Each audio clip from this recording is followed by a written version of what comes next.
우리는 팔자 좋다는 말을 잘못 이해하고 살았습니다. 팔자 좋은 노후는 돈 많은 노후, 자식 잘된 노후, 건강한 노후라고 생각했습니다. 그래서 평생 돈을 모았고, 자식을 잘 키우려 애썼고, 건강을 지키려 노력했습니다. 그런데 막상 노년이 되어보니 달랐습니다. 평생 잘못 알고 있었던 겁니다. 73세 김정수 씨는 재산이 20억이 넘습니다. 서울에 아파트가 있고 예금도 있고 연금도 나옵니다. 돈 걱정은 없습니다. 그런데 정수 씨는 불안합니다. 왜 그럴까요? 밤마다 통장 잔고를 확인합니다. 이 돈으로 얼마나 더 살 수 있을까? 병원비 많이 나오면 어떡하지? 요양원 가려면 얼마나 들까? 돈이 많은데도 돈 걱정을 합니다. 자식들이 자기 재산을 노리는 것 같아서 의심하고 사기당할까봐 사람도 못 만나고 돈 쓰는 것도 아깝고 돈은 많은데 불행합니다. 정수 씨는 제게 말했습니다. 돈이 많으면 행복할 줄 알았는데 돈이 많아도 불안하더라고요. 69세 박미숙 씨는 자식이 잘 됐습니다. 아들은 대기업 임원, 딸은 의사입니다. 손주들도 명문대 다니고 집도 잘 살고 자랑할 게 많습니다. 그런데 미숙 씨는 외롭습니다. 자식들은 바빠서 자주 못 옵니다. 명절에 한 번, 생일에 한 번 보는 게 전부입니다.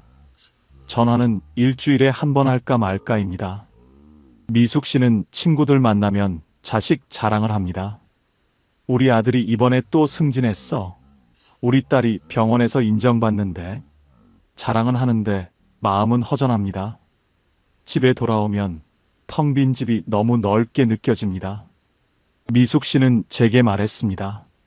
자식 잘 되면 행복할 줄 알았는데 자식이 잘 돼도 외롭더라고요. 우리가 생각한 팔자 좋은 노후는 이런 게 아니었습니다. 돈 많고 자식 잘 되고 건강하면 당연히 행복할 줄 알았습니다. 그런데 실제로는 그렇지 않았습니다. 돈 많아도 불안하고 자식 잘 돼도 외롭고 건강해도 무료합니다. 그렇다면 진짜 팔자 좋은 노후는 무엇일까요? 2025년 한국보건사회연구원이 발표한 노년 삶의 질 연구 결과를 보면 노후 만족도가 높은 사람들의 공통점은 소유가 아니라 상태였습니다. 무엇을 가졌느냐가 아니라 어떤 상태로 사느냐가 중요했습니다. 팔자 좋은 노후는 많이 가진 노후가 아니라 편안한 상태로 사는 노후였습니다. 그렇다면 그 편안한 상태는 무엇일까요? 노후에 진짜 팔자 좋은 사람에게는 공통점이 있습니다. 첫째, 남에게 기대지 않는 사람입니다. 자식에게 기대지 않고 친구에게 기대지 않고 국가에게 기대지 않습니다. 물론 도움을 받을 수는 있습니다. 하지만 도움이 없어도 살 수 있습니다. 자식이 찾아오면 반갑지만 안 와도 괜찮습니다. 친구가 연락하면 좋지만 안 해도 괜찮습니다. 연금이 나오면 고맙지만 적어도 살 수 있습니다. 이렇게 기대하지 않으니 실망도 없고 섭섭함도 없고 원망도 없습니다. 그래서 마음이 편합니다. 72세 이경자 씨는 혼자 삽니다. 자식은 외국에 있고 친구도 많지 않고 연금도 적습니다. 그런데 경자 씨는 편안합니다. 나는 나만 챙기면 되니까 편해요. 자식 눈치 안 봐도 되고 친구 눈치 안 봐도 되고 내 마음대로 살 수 있어요. 경자 씨는 아침에 일어나서 하고 싶은 것을 합니다. 산책 가고 싶으면 가고 집에 있고 싶으면 있고 밥 먹고 싶으면 먹고 안 먹고 싶으면 안 먹습니다. 누구 눈치 안 보고 삽니다. 그게 팔자 좋은 겁니다. 둘째, 혼자 있어도 무너지지 않는 사람입니다. 혼자 있으면 외롭지만 외로움이 무너뜨리지는 못합니다. 혼자 밥 먹어도 밥맛이 나고 혼자 TV 봐도 재미있고 혼자 산책해도 기분이 좋습니다. 물론 누군가와 함께하면 더 좋습니다. 하지만 혼자여도 괜찮습니다. 혼자를 견디는 게 아니라 혼자를 즐깁니다. 70세 최동수 씨는 혼자 사는데 외로워하지 않습니다. 나는 혼자 있는 게 편해요. 아침에 일어나서 커피 한 잔 마시고, 신문 보고, 산책 나가고, 도서관 가서 책 읽고, 집에 와서 음악 듣고, 그렇게 하루를 보내요. 외롭다는 생각이 안 들어요. 동수 씨는 혼자 있는 시간을 즐깁니다. 누군가 필요해서 만나는 게 아니라 만나고 싶어서 만납니다. 그래서 관계가 가볍고 부담이 없고 편합니다. 그게 팔자 좋은 겁니다. 셋째, 하루를 스스로 채울 줄 아는 사람입니다. 아침에 일어나서 오늘 뭐 하지가 아니라 오늘 이거 해야지 하고 생각합니다. 거창한 계획이 아니라 작은 일상입니다. 산책 나가기, 책 읽기, 친구 만나기, 요리하기, 청소하기, 이런 작은 것들로 하루를 채웁니다. 누가 시키지 않아도 스스로 합니다. 누가 함께하지 않아도 혼자 합니다. 그렇게 하루를 채우다 보면 하루가 금방 지나갑니다. 저녁이 되면 오늘도 잘 보냈네 하고 만족합니다.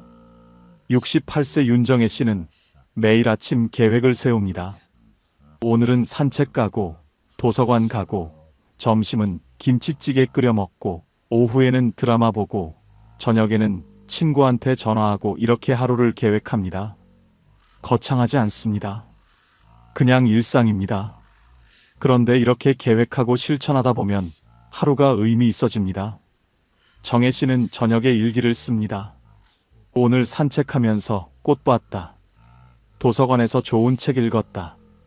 친구랑 통화했다 이렇게 적습니다. 작은 것들이지만 적고 보면 하루가 알찹니다.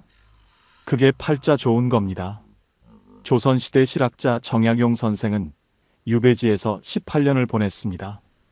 가족과 떨어져 혼자 지냈습니다. 외롭고 힘들었을 겁니다. 그런데 정약용 선생은 무너지지 않았습니다. 매일 아침 일어나서 책을 읽고 글을 쓰고 제자를 가르치고 산책을 했습니다. 하루하루를 스스로 채웠습니다.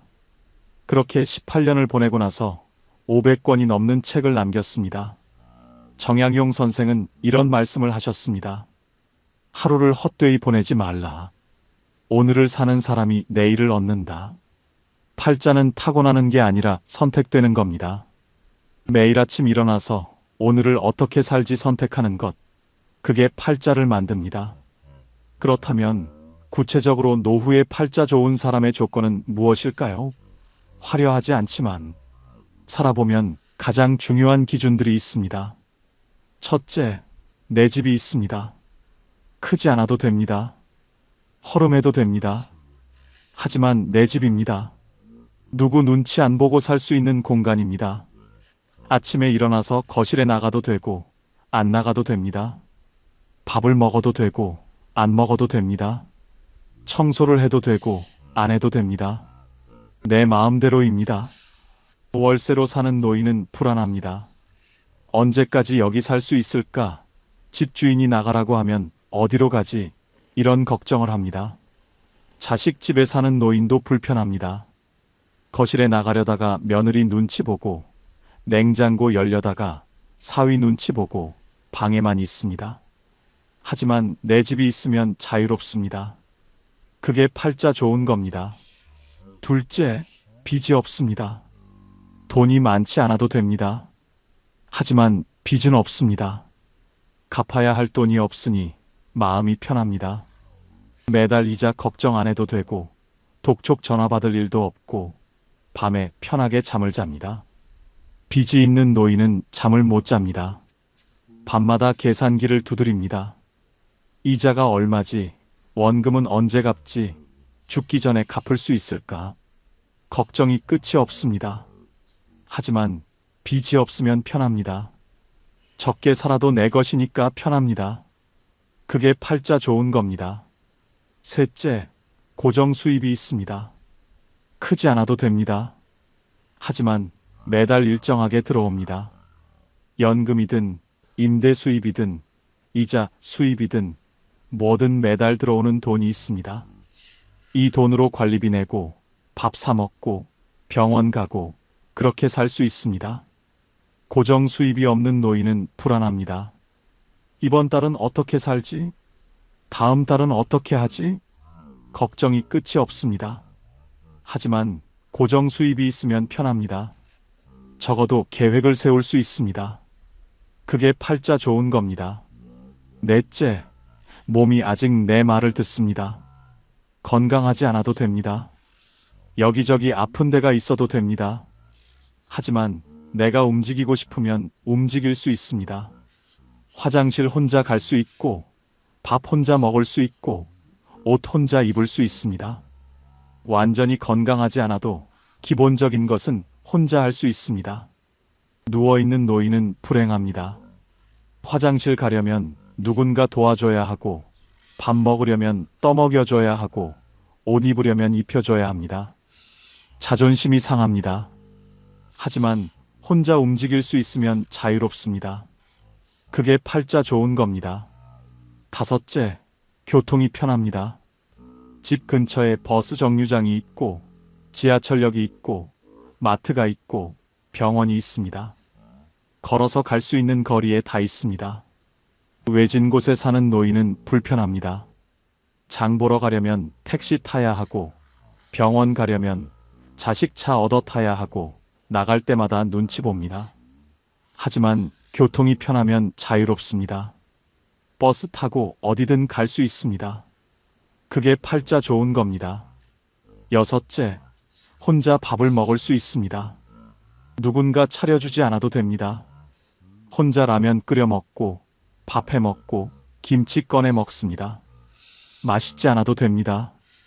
거창하지 않아도 됩니다. 하지만 혼자 해 먹을 수 있습니다. 혼자 못 해 먹는 노인은 의존적입니다. 누군가 해줘야 밥을 먹습니다.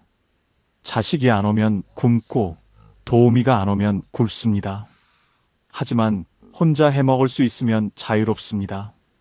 그게 팔자 좋은 겁니다. 일곱째, 내일 할 일이 있습니다. 거창한 일이 아닙니다. 내일 도서관 가야지, 내일 친구 만나야지, 내일 청소해야지, 이런 작은 일입니다. 하지만 내일 할 일이 있으니 내일이 기다려집니다. 할 일 없는 노인은 무료합니다. 내일도 그냥 집에 있겠지. 내일도 TV만 보겠지. 내일이 안 기다려집니다. 하지만 할 일이 있으면 내일이 기다려집니다. 그게 팔자 좋은 겁니다. 여덟째, 통장에 비상금이 있습니다. 많지 않아도 됩니다. 1,000만 원 정도면 됩니다. 갑자기 돈 쓸 일이 생겨도 당황하지 않습니다. 이가 아파서 치과 가야 하면 가고, 안경이 망가져서 새로 맞춰야 하면 맞추고, 보일러가 고장나서 고쳐야 하면 고칩니다. 비상금 없는 노인은 불안합니다. 갑자기 돈 쓸 일이 생기면 자식한테 손 벌려야 합니다. 하지만 비상금이 있으면 편합니다. 그게 팔자 좋은 겁니다. 아홉째, 마음 편한 사람이 한 명 있습니다. 자식이든 친구든 이웃이든 한 명이면 됩니다. 힘들 때 전화할 수 있는 사람, 아플 때 부를 수 있는 사람, 외로울 때 만날 수 있는 사람이 한 명 있습니다. 많을 필요 없습니다. 한 명이면 됩니다. 아무도 없는 노인은 외롭습니다. 힘들어도 혼자 견디고, 아파도 혼자 버티고, 외로워도 혼자 있습니다. 하지만 한 명이라도 있으면 든든합니다. 그게 팔자 좋은 겁니다. 열째, 하루를 후회 없이 마칩니다. 저녁에 잠자리에 들 때 오늘 잘 보냈네 하고 생각합니다. 후회가 없습니다. 오늘 그 사람한테 그렇게 말할 걸, 오늘 그거 할 걸, 이런 후회가 없습니다.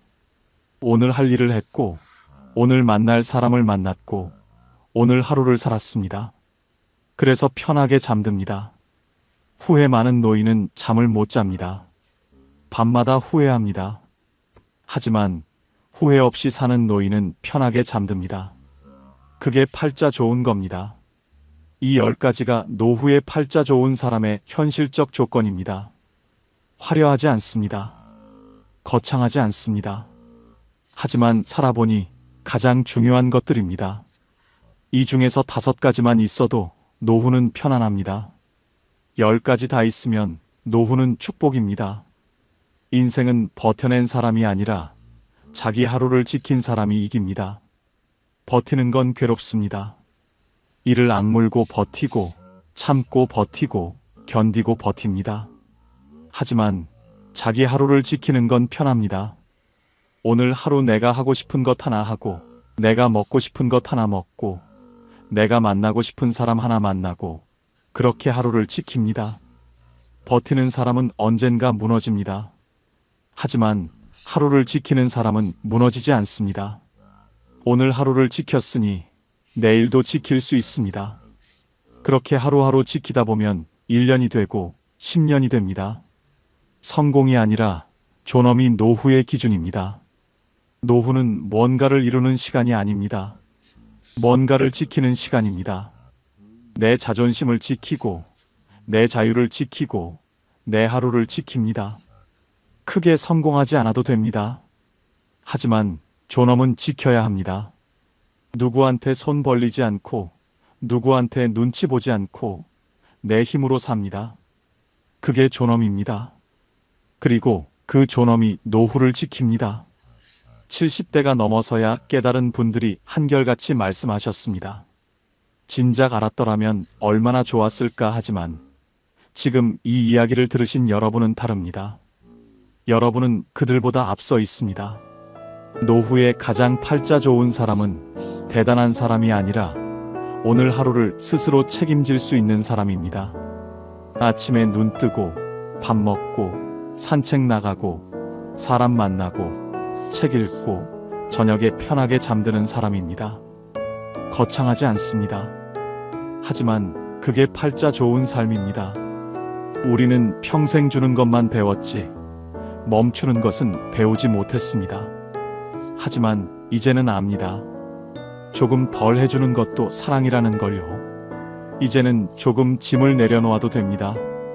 이제는 나를 위해 살아도 됩니다. 평범하지만 소소하고 행복한 여러분의 인생을 즐기세요. 여러분의 노후가 행복하시길 진심으로 응원합니다. 지금까지 황금 노후였습니다. 감사합니다. 여러분께 솔직한 질문 하나 드리겠습니다. 살면서 가장 후회되는 것이 무엇입니까? 잠깐 생각해 보십시오. 돈을 더 많이 벌지 못한 것일까요? 자식을 더 잘 키우지 못한 것일까요? 아니면 건강을 더 잘 챙기지 못한 것일까요? 그런데요, 오늘 제가 만나뵌 어르신들이 한결같이 하신 말씀이 있습니다. 그분들이 가장 후회하는 것은 돈도, 자식도, 건강도 아니었습니다. 서울대학교 노년학 연구팀이 70대 이상 노인 800명을 대상으로 조사한 결과도 똑같았습니다. 그것이 무엇일까요? 노년에 가장 후회하는 것은 1위가 하지 못한 말이었고, 2위가 가보지 못한 곳이었고, 3위가 화해하지 못한 관계였습니다. 돈이 아니었습니다. 명예가 아니었습니다. 전부 사람과 관계된 것들이었습니다. 그렇다면 후회 없이 사는 방법은 무엇일까요? 오늘 이 영상을 끝까지 보시면 그 해답을 아실 수 있습니다. 그리고 그 해답을 아시고 나면 오늘 이후로 여러분의 하루가 완전히 달라지실 겁니다. 법구경에 이런 말씀이 있습니다. 오늘 할 수 있는 일을 내일로 미루지 마라. 나중에 언젠가는 오지 않습니다. 우리가 대충 사는 오늘은 하늘나라에 먼저 가신 분들의 그토록 살고 싶었던 귀한 하루입니다. 그리고 달력에는 나중이라는 날이 없습니다. 오늘만 있습니다. 후회는 지나간 것을 바꾸려는 마음이에요. 그런데 지나간 것은 바꿀 수 없습니다. 바꿀 수 있는 것은 오늘뿐이에요. 오늘을 어떻게 사느냐가 내일의 후회를 만들기도 하고 없애기도 합니다. 오늘 제가 알려드릴 5가지 이야기가 바로 그것입니다. 그런데 한 가지 미리 말씀드리겠습니다. 5가지 중에 가장 중요한 것은 4번째입니다. 끝까지 저와 함께 해주십시오. 나이 들수록 인생을 행복하게 사는 법. 첫 번째입니다. 하고 싶은 말은 오늘 하십시오. 평생 참으셨다고요? 이제 그러지 마세요. 경남 거제에 사시는 74살 박말순 어르신 이야기입니다. 어르신은 평생 하고 싶은 말을 참으셨습니다. 가족한테도, 친구한테도, 이웃한테도요. 좋다는 말, 고맙다는 말, 보고 싶다는 말. 다 마음속에만 있었습니다. 말로 꺼내는 것이 쑥스러우셨거든요. 우리 세대가 다 그렇잖아요. 표현하는 것이 낯간지럽고 말로 하지 않아도 알겠지 하는 마음이요. 그런데 어르신에게 가장 친한 친구가 있으셨습니다. 40년을 함께한 친구였습니다. 동네에서 만나서 시집도 같이 가고 자식도 비슷한 때에 낳고 힘든 일이 있으면 서로 기대던 친구였습니다. 어르신이 그 친구한테 하고 싶었던 말이 있으셨습니다. 너 덕분에 내가 여기까지 살았어. 그 말이요. 근데 그 말이 늘 마음속에만 있었습니다. 다음에 만나면 해야지, 다음에 만나면 해야지 하시다가 그냥 지나갔습니다. 그러다 어느 날 아침이었습니다. 전화가 왔습니다. 그 친구가 새벽에 갑자기 쓰러지셨다는 겁니다. 어르신이 달려가셨습니다. 병원 응급실이었습니다. 친구는 의식이 없었습니다. 어르신이 친구 손을 잡으셨습니다. 친구 손이 차가웠습니다. 평생 그 손을 잡고 웃고 울었는데 그날 그 손이 차가웠습니다. 어르신이 그 손을 꼭 잡으시고 귀에 대고 말씀하셨습니다. 야, 너 덕분에 내가 여기까지 살았어. 고마워. 친구가 들으셨는지 모릅니다. 사흘 뒤에 친구는 세상을 떠나셨습니다. 어르신이 장례식장에서 친구 영정 앞에 앉으셨습니다. 국화꽃이 놓여 있었습니다. 영정 속 친구가 웃고 있었습니다. 어르신이 그 웃음을 바라보셨습니다. 하고 싶었던 말들이 그제야 올라왔습니다. 웃겼던 기억들, 같이 울었던 날들, 고마웠던 순간들. 40년이 한꺼번에 올라왔습니다. 근데 이제 들을 사람이 없었습니다. 어르신이 영정을 보시면서 혼자 말씀하셨습니다. 진작 말할 걸 그랬다. 그 말이 영정 앞에서 어르신을 오래 붙잡았습니다. 돌아오는 길 내내 그 말이 어르신 안에서 울렸습니다. 진작 말할 걸 그랬다. 심리학에서는 이것을 표현되지 못한 감정의 무게라고 합니다. 하고 싶었던 말을 하지 못했을 때 그 감정은 사라지지 않습니다. 오히려 마음속에 쌓이고 굳어집니다. 그리고 더 이상 전할 수 없게 됐을 때 그 무게가 가장 크게 느껴집니다. 어르신이 집에 오시는 길에 결심하셨습니다. 이제 하고 싶은 말은 오늘 하자. 더 이상 나중으로 미루지 말자. 그날 이후 어르신이 달라지셨습니다. 남은 친구들한테 전화를 하기 시작하셨습니다. 그냥요. 보고 싶어서요. 친구가 전화를 받고 깜짝 놀랐습니다. 무슨 일 있어? 어르신이 웃으셨습니다. 아니, 그냥 목소리 듣고 싶어서. 친구가 한참 있다가 말했습니다. 나도 마침 내 생각하고 있었는데. 두 분이 한참을 전화통화를 하셨습니다. 아무것도 아닌 이야기들을요. 그 전화가 그날 친구의 하루를 바꿨습니다. 자식한테도 달라지셨습니다. 아들이 먼 길을 달려왔을 때 예전엔 그냥 들어오라고만 하셨는데 그날은 문 앞에서 말씀하셨습니다. 왔구나. 보고 싶었어. 아들이 멈칫했습니다. 어머니가 그런 말씀을 하신 게 처음이었거든요. 아들이 아무 말 없이 어르신을 안았습니다. 쇼펜하우어는 이런 말을 했습니다.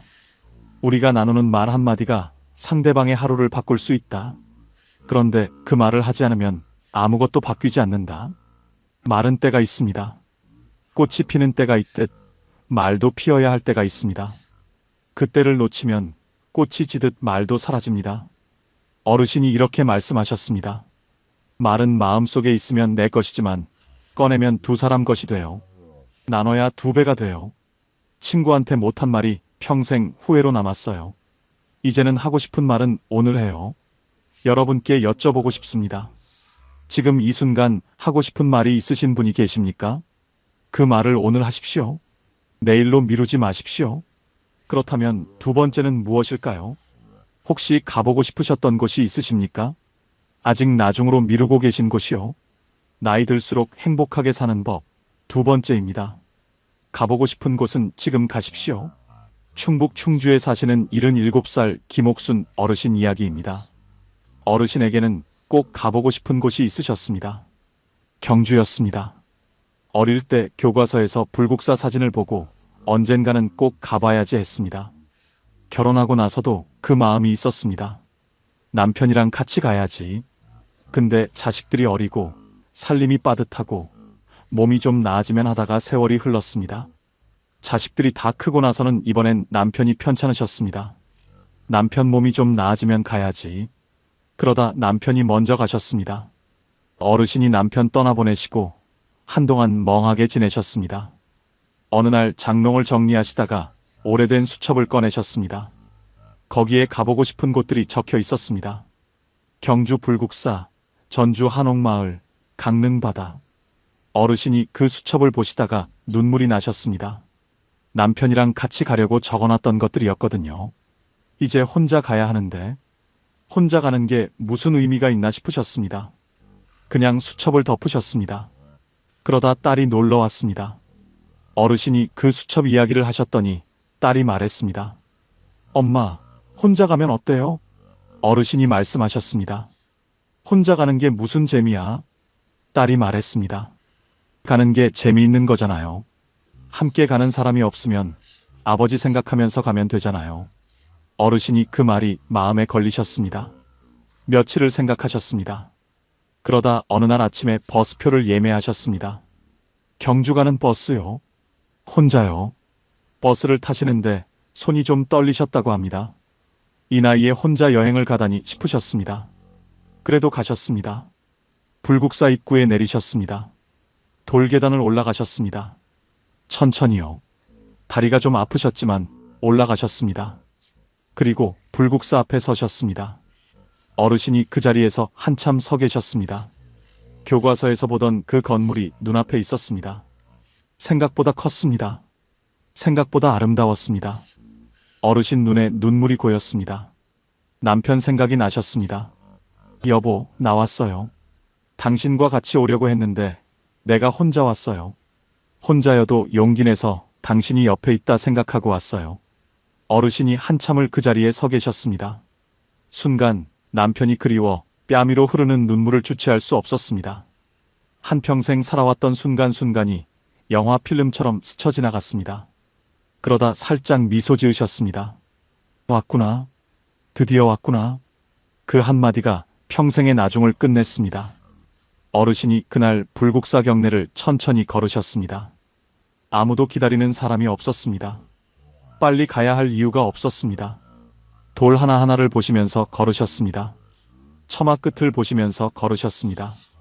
그날 어르신이 사진을 찍으셨습니다. 혼자서요. 셀카를요. 평생 셀카를 찍어본 적이 없으셨는데 그날 찍으셨습니다. 집에 오셔서 딸한테 그 사진을 보내드렸습니다.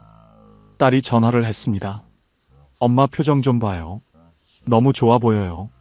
어르신이 그 말을 들으시고 생각하셨습니다. 그렇구나. 나 좋아 보이는구나. 심리학자들은 이것을 이렇게 설명합니다. 미뤄온 것을 실제로 행동으로 옮기는 순간 뇌에서 도파민이 분비되면서 성취감과 함께 자기 효능감이 높아진다고요. 쉽게 말하면 이렇습니다. 나중에 하려고 했던 것을 오늘 하는 순간 뇌가 기뻐한다는 겁니다. 나중이라는 말은 사실 두려움의 다른 이름입니다. 혼자 가면 어쩌지, 나이 들어서 가면 이상하지 않을까. 그 두려움이 나중을 만드는 겁니다. 그런데 그 두려움을 넘어서는 순간 불국사 앞에 서게 됩니다. 어르신이 이렇게 말씀하셨습니다. 나중에는 없어요. 달력에 나중이라는 날은 없어요.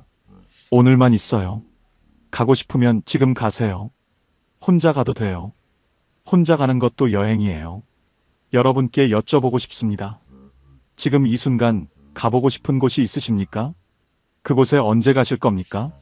나중으로 미루고 계신 것은 아닙니까? 지금 가십시오. 세 번째로 넘어가겠습니다. 혹시 지금 마음속에 오래된 갈등이 있으십니까? 화해하지 못한 관계가 있으십니까? 나이 들수록 행복해지는 법 세 번째입니다. 용서는 상대방이 아니라 나를 위한 것입니다.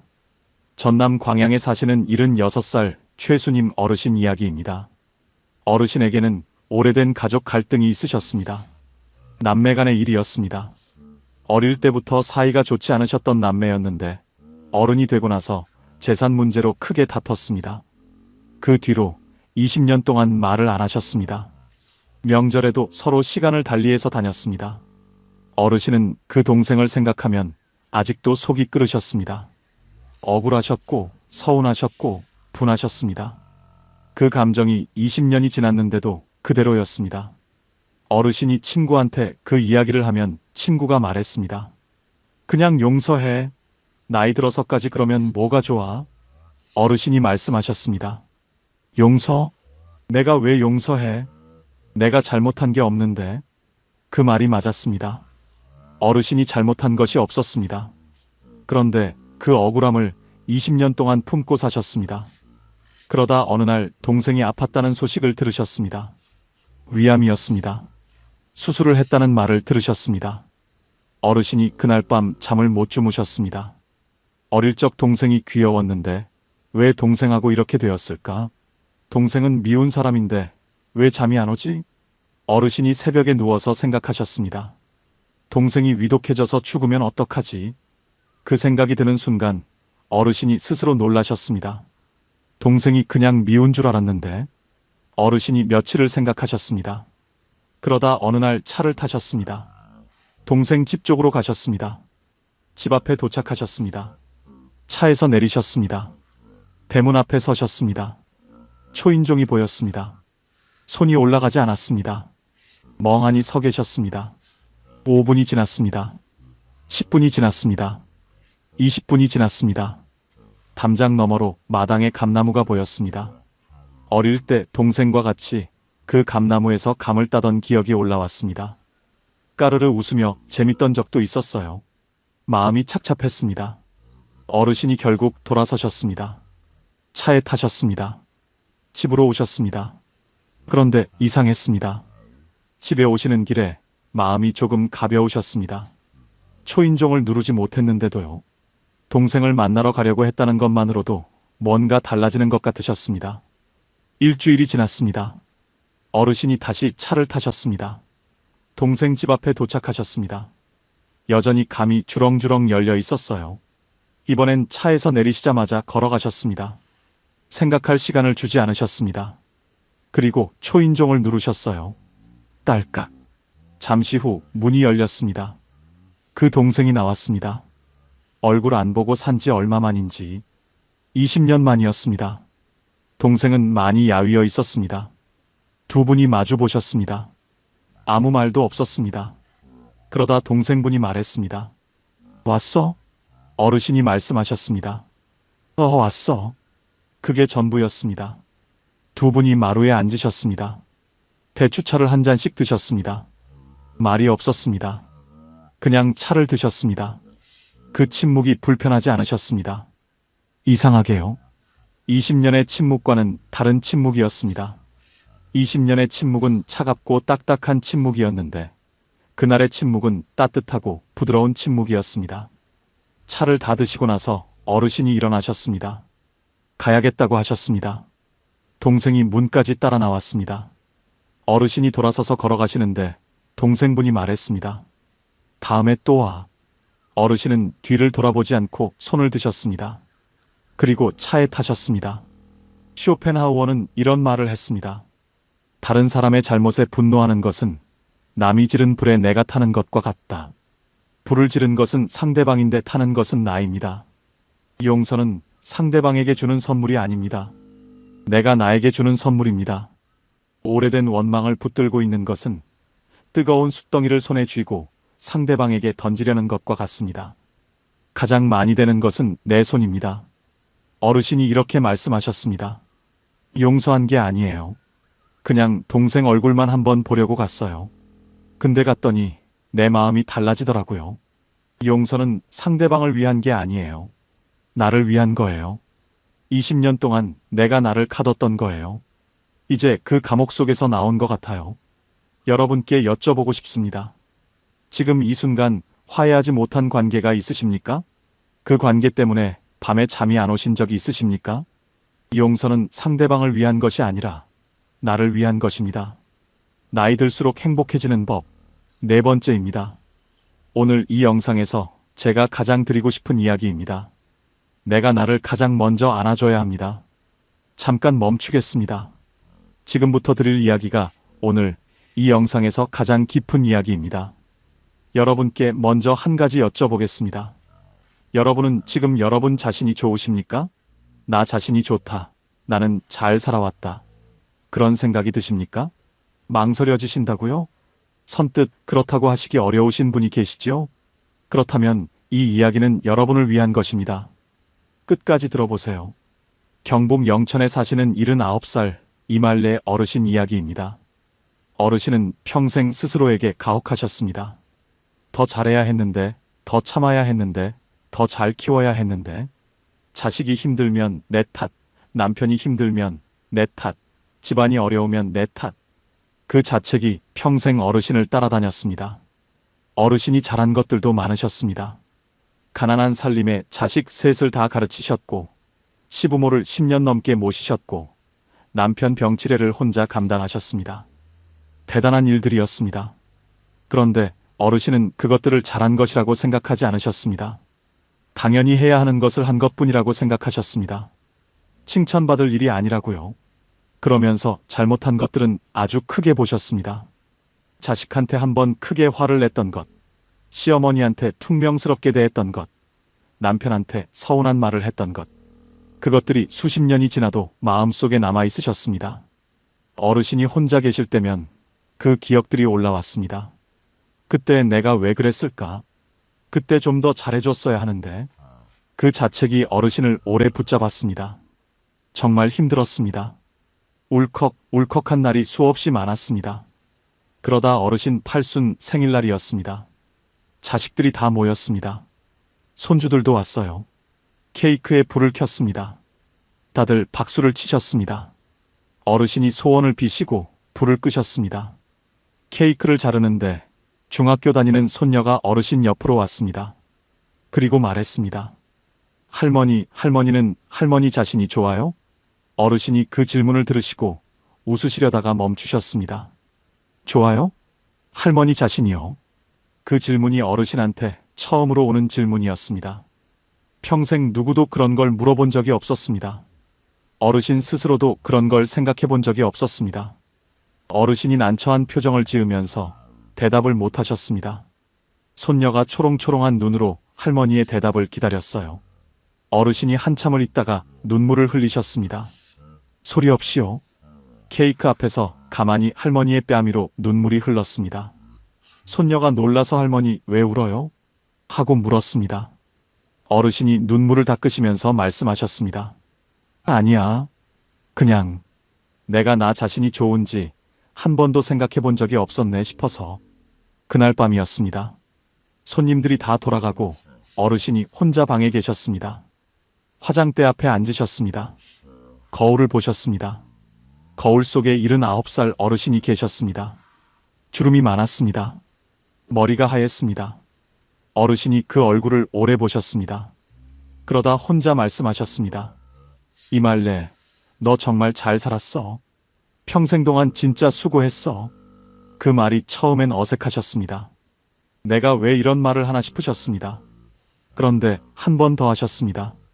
말래, 너 잘 살았어. 수고했어. 그러다 세 번째 하시는데 눈물이 왈칵 나셨습니다. 이번엔 큰 울음소리가 났습니다. 평생 누구한테도 그 말을 들어본 적이 없으셨습니다. 잘 살았다고, 수고했다고. 가족들도 남편도 자식들도 그 말을 해준 적이 없었습니다. 그리고 어르신 스스로도 한 번도 그 말을 자신에게 한 적이 없었습니다. 어르신이 거울 속 자신을 보시면서 한참을 우셨습니다. 그러다 이렇게 말씀하셨습니다. 나 참 열심히 살았네. 잘했어. 어르신은 그날 그 어느 때보다 편안하고 깊은 잠자리에 드셨습니다. 창밖으로 둥근 달이 밝게 비쳤습니다. 보건복지부 노인 정신건강실태조사에 따르면 자기 자신에 대한 긍정적 평가가 낮은 노인일수록 우울감과 고독감이 높고, 반대로 자기 수용도가 높은 노인일수록 삶의 만족도가 3배 이상 높은 것으로 나타났습니다. 나를 사랑하는 것이 이기적인 것이 아닙니다. 내가 먼저 나를 안아줘야 남도 안아줄 수 있습니다. 자책은 내가 나를 때리는 것과 같습니다. 남이 나를 때리면 피하면 됩니다. 그런데 내가 나를 때리면 피할 곳이 없습니다. 가장 잔인한 폭력은 자기 자신에게 하는 폭력입니다. 어르신이 이렇게 말씀하셨습니다. 팔순이 돼서야 거울 보면서 잘 살았다고 했어요. 진작 했어야 했는데. 그게 제일 후회돼요. 여러분께 부탁드리고 싶습니다. 오늘 밤 잠드시기 전에 거울을 한번 보십시오. 그리고 자신에게 이렇게 말씀해 주십시오. 잘 살았어. 수고했어. 그 말이 진심이니까요. 거짓이 아니니까요. 이제 마지막입니다. 나이 들수록 행복해지는 법 5번째입니다. 오늘이 가장 젊은 날입니다. 여러분, 지금 이 순간 여러분의 나이가 몇이십니까? 70이십니까? 75이십니까? 80이십니까? 그 나이가 많다고 생각하십니까? 그런데 한 가지 말씀드리겠습니다. 지금 이 순간이 여러분의 남은 인생에서 가장 젊은 때입니다. 내일이 되면 오늘이 가장 젊었던 날이 됩니다. 그러니까 지금 이 순간이 가장 젊습니다. 다산 정약용 선생은 말씀하셨습니다. 지금 이 순간이 남은 인생에서 가장 젊은 때다. 오늘 이 하루를 충분히 살아야 한다. 오늘 4분 어르신을 만났습니다. 친구를 보내고 나서 하고 싶은 말을 오늘 하기 시작하신 박말순 어르신, 혼자 불국사에 가셔서 드디어 왔구나 하신 김옥순 어르신, 20년 만에 형제집 초인종을 누르신 최수님 어르신, 팔순 생일날 밤에 거울 앞에서 처음으로 잘 살았어 하신 이말래 어르신. 그분들이 공통으로 하신 말씀이 있습니다. 진작할 걸 그랬어요. 그 한마디입니다. 하지만 그분들이 또 공통으로 하신 말씀이 있습니다. 그래도 지금이라도 해서 다행이에요. 그 한마디입니다. 후회 없이 사는 것은 거창한 것이 아닙니다. 오늘 하고 싶은 말을 하는 것, 오늘 가보고 싶은 곳에 가는 것, 오늘 용서하는 것, 오늘 나를 안아주는 것, 그리고 오늘이 내 인생에서 가장 젊은 날이라는 것을 아는 것. 그게 전부입니다. 이말래 어르신이 그날 이후 매일 아침 달력을 보십니다. 그리고 오늘 날짜 옆에 이렇게 쓰십니다. 오늘이 가장 젊은 날. 딱 6글자입니다. 그런데 그 6글자가 어르신의 하루를 바꿉니다. 어르신이 이렇게 말씀하셨습니다. 오늘 이 날짜를 쓰고 나면 이상하게 하루가 아깝지 않아요. 그냥 지나가면 안 될 것 같아요. 그래서 뭔가를 하게 돼요. 전화도 하고 어디도 가고 하고 싶은 말도 하고. 그 6글자가 저를 움직이게 해요. 오늘 여러분도 달력을 꺼내십시오. 오늘 날짜 옆에 이렇게 쓰십시오. 오늘이 가장 젊은 날. 그리고 오늘 딱 한 가지만 하십시오. 하고 싶었던 말을 하는 것, 가보고 싶었던 곳에 가는 것, 오래된 관계에 먼저 손을 내미는 것, 아니면 거울 앞에서 잘 살았어 한마디 하는 것. 딱 하나만요. 그 하나가 오늘을 후회 없는 날로 만들어줍니다. 이제 마무리입니다. 오늘 5가지를 함께 들으셨습니다. 하고 싶은 말 오늘 하기, 가보고 싶은 곳 지금 가기, 용서는 나를 위해 하기, 내가 나를 먼저 안아주기, 그리고 오늘이 가장 젊은 날이라는 것 기억하기. 다 거창하지 않습니다. 돈이 드는 것도 없습니다. 여러분이 오늘부터 바로 시작하실 수 있는 것들입니다. 후회는 지나간 것에서 옵니다. 그런데 오늘을 잘 살면 내일의 후회가 줄어듭니다. 그리고 오늘을 잘 산 날들이 쌓이면 어느 날 이렇게 말씀하실 수 있습니다. 나는 후회 없이 살았다고요. 여러분은 지금까지 정말 열심히 사셨습니다. 평생 누군가를 위해 살았고, 평생 뒤에서 받쳐주셨고, 평생 먼저 챙겨주셨습니다. 넘어져도 다시 일어나시고, 억울해도 참으시고, 무서워도 내색하지 않으셨습니다. 그 삶이 이미 대단한 삶입니다. 그러니 오늘 밤 거울 앞에 서서 꼭 이렇게 말씀해 주십시오. 잘 살았어. 수고했어. 그리고 내일 아침 달력에 이렇게 쓰십시오. 오늘이 가장 젊은 날. 그 말이 진심이니까요. 거짓이 아니니까요. 내일은 오늘보다 반드시 더 따뜻하고 빛날 것입니다. 오늘 5가지 중에 가장 가슴에 남으신 것이 무엇인지 댓글로 나눠주십시오. 여러분의 한마디가 지금 이 영상을 혼자 보고 계실 누군가에게 오늘 하루를 살아갈 희망과 이유가 될 수 있습니다. 오늘도 끝까지 함께 해주셔서 진심으로 감사드립니다. 황금노후는 여러분의 행복을 위해 평생 응원하겠습니다. 지금까지 황금노후였습니다. 여러분, 이런 질문 받아보셨나요? 70세쯤 되면 많은 분들이 이런 말을 듣습니다. 이제 좀 놀면서 인생을 즐기세요. 고생 많으셨잖아요. 처음엔 그 말이 얼마나 따뜻하게 들리는지 모릅니다. 평생 일하고 자녀를 키우고 힘든 상황을 참아온 분들에게 쉬어도 된다는 말은 선물처럼 느껴집니다. 그런데요, 그 선물을 받고 나서 1년, 2년이 지났을 때 이런 순간이 오지는 않으셨습니까? 아침에 눈을 떴는데 오늘 뭘 해야 하는지 모르겠고 밥을 먹어도 맛이 없습니다. 전화를 하자니 미안하고 그냥 누워있다 보면 어느새 저녁이 됩니다. 텔레비전을 켜도 눈에 들어오지 않습니다. 창밖을 보다가 아무 이유도 없이 눈물이 납니다. 순간 화들짝 놀라서 내가 왜 이러나 싶어 얼른 고개를 돌리셨던 적이 있으십니까? 그게 이상한 것이 아닙니다. 쉬어도 된다는 말이 사실은 멈춰도 된다는 말이 아니기 때문입니다. 사람은 멈추면 무너집니다. 그것은 몸보다 마음이 먼저입니다. 그리고 그 무너짐은 아주 조용히 아무도 모르게 시작됩니다. 노년의 우울증은 정말 위험합니다. 국내 보건 자료에 따르면 70대 이상 노년층의 약 20에서 30%가 우울 증상을 경험하고 있으며 홀로 사는 어르신의 경우 그 비율은 40%에 가깝습니다. 10명 중에 4명이나 됩니다. 나이가 들수록 몸의 불편함과 소중한 것들과의 이별이 켜켜이 쌓이고 마음의 균형은 소리 없이 조금씩 기울어집니다. 사회적으로 고립감을 느끼는 어르신은 그렇지 않은 분들보다 우울증 위험이 최대 2배까지 높아진다는 연구 결과도 있습니다. 그런데 이 숫자들이 진정 무겁게 느껴지는 이유는 그것이 단순한 데이터가 아니기 때문입니다. 지금 이 순간에도 누군가는 아무에게도 말하지 못한 채 조용히 혼자 무너지고 있습니다. 이 침묵 속의 고통을 우리는 과연 그냥 지나쳐도 되는 걸까요? 오늘 이 이야기는 바로 그 조용한 무너짐을 막는 이야기입니다. 70세 이후의 삶은 이미 결정된 것이 아닙니다. 오히려 70세에서 75세 사이 이 5년 동안 어떻게 사느냐에 따라 여러분의 남은 인생이 완전히 달라집니다. 어떤 분은 이 시기에 삶이 다시 살아나고 어떤 분은 조용히 무너져 내립니다. 그 차이가 절대 돈에서 오지 않습니다. 자식에서도 오지 않습니다. 아주 사소한 선택 하나, 오늘 하루를 어떻게 보내느냐에서 시작됩니다. 지금 혹시 하루가 지루하고 너무 길게 느껴지시는 분이 계십니까? 예전보다 웃는 일이 줄어든 것 같으신가요? 그렇다면 오늘 이 이야기는 여러분을 위한 것입니다. 끝까지 함께 그 해답을 파헤쳐 보겠습니다. 70세는 노후의 봄입니다. 이 시기에 어떤 뿌리를 내리느냐가 80대, 90대의 폭풍을 버티게 합니다.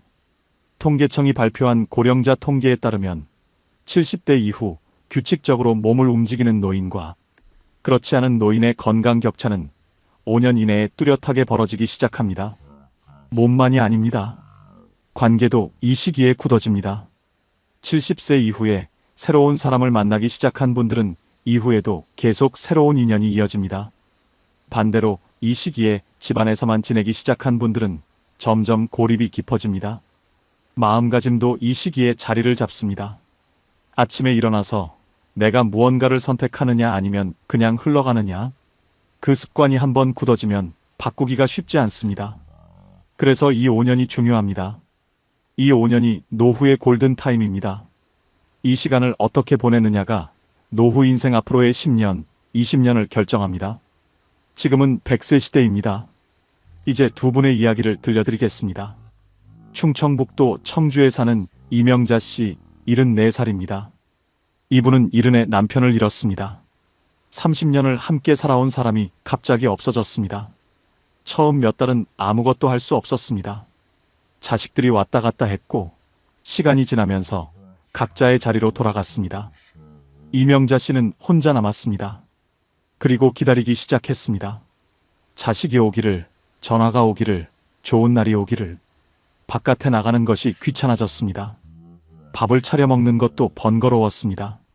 누워서 텔레비전을 보다가 잠들고 일어나서 또 텔레비전을 켜는 것으로 하루가 지나갔습니다. 71가 됐습니다. 72이 됐습니다. 무릎이 아팠습니다.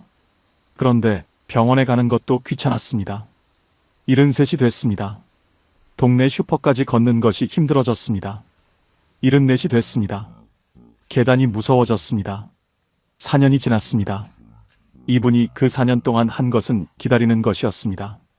좋은 날을 기다리는 사이에 좋은 날을 살 수 있는 몸이 먼저 굳어버렸습니다.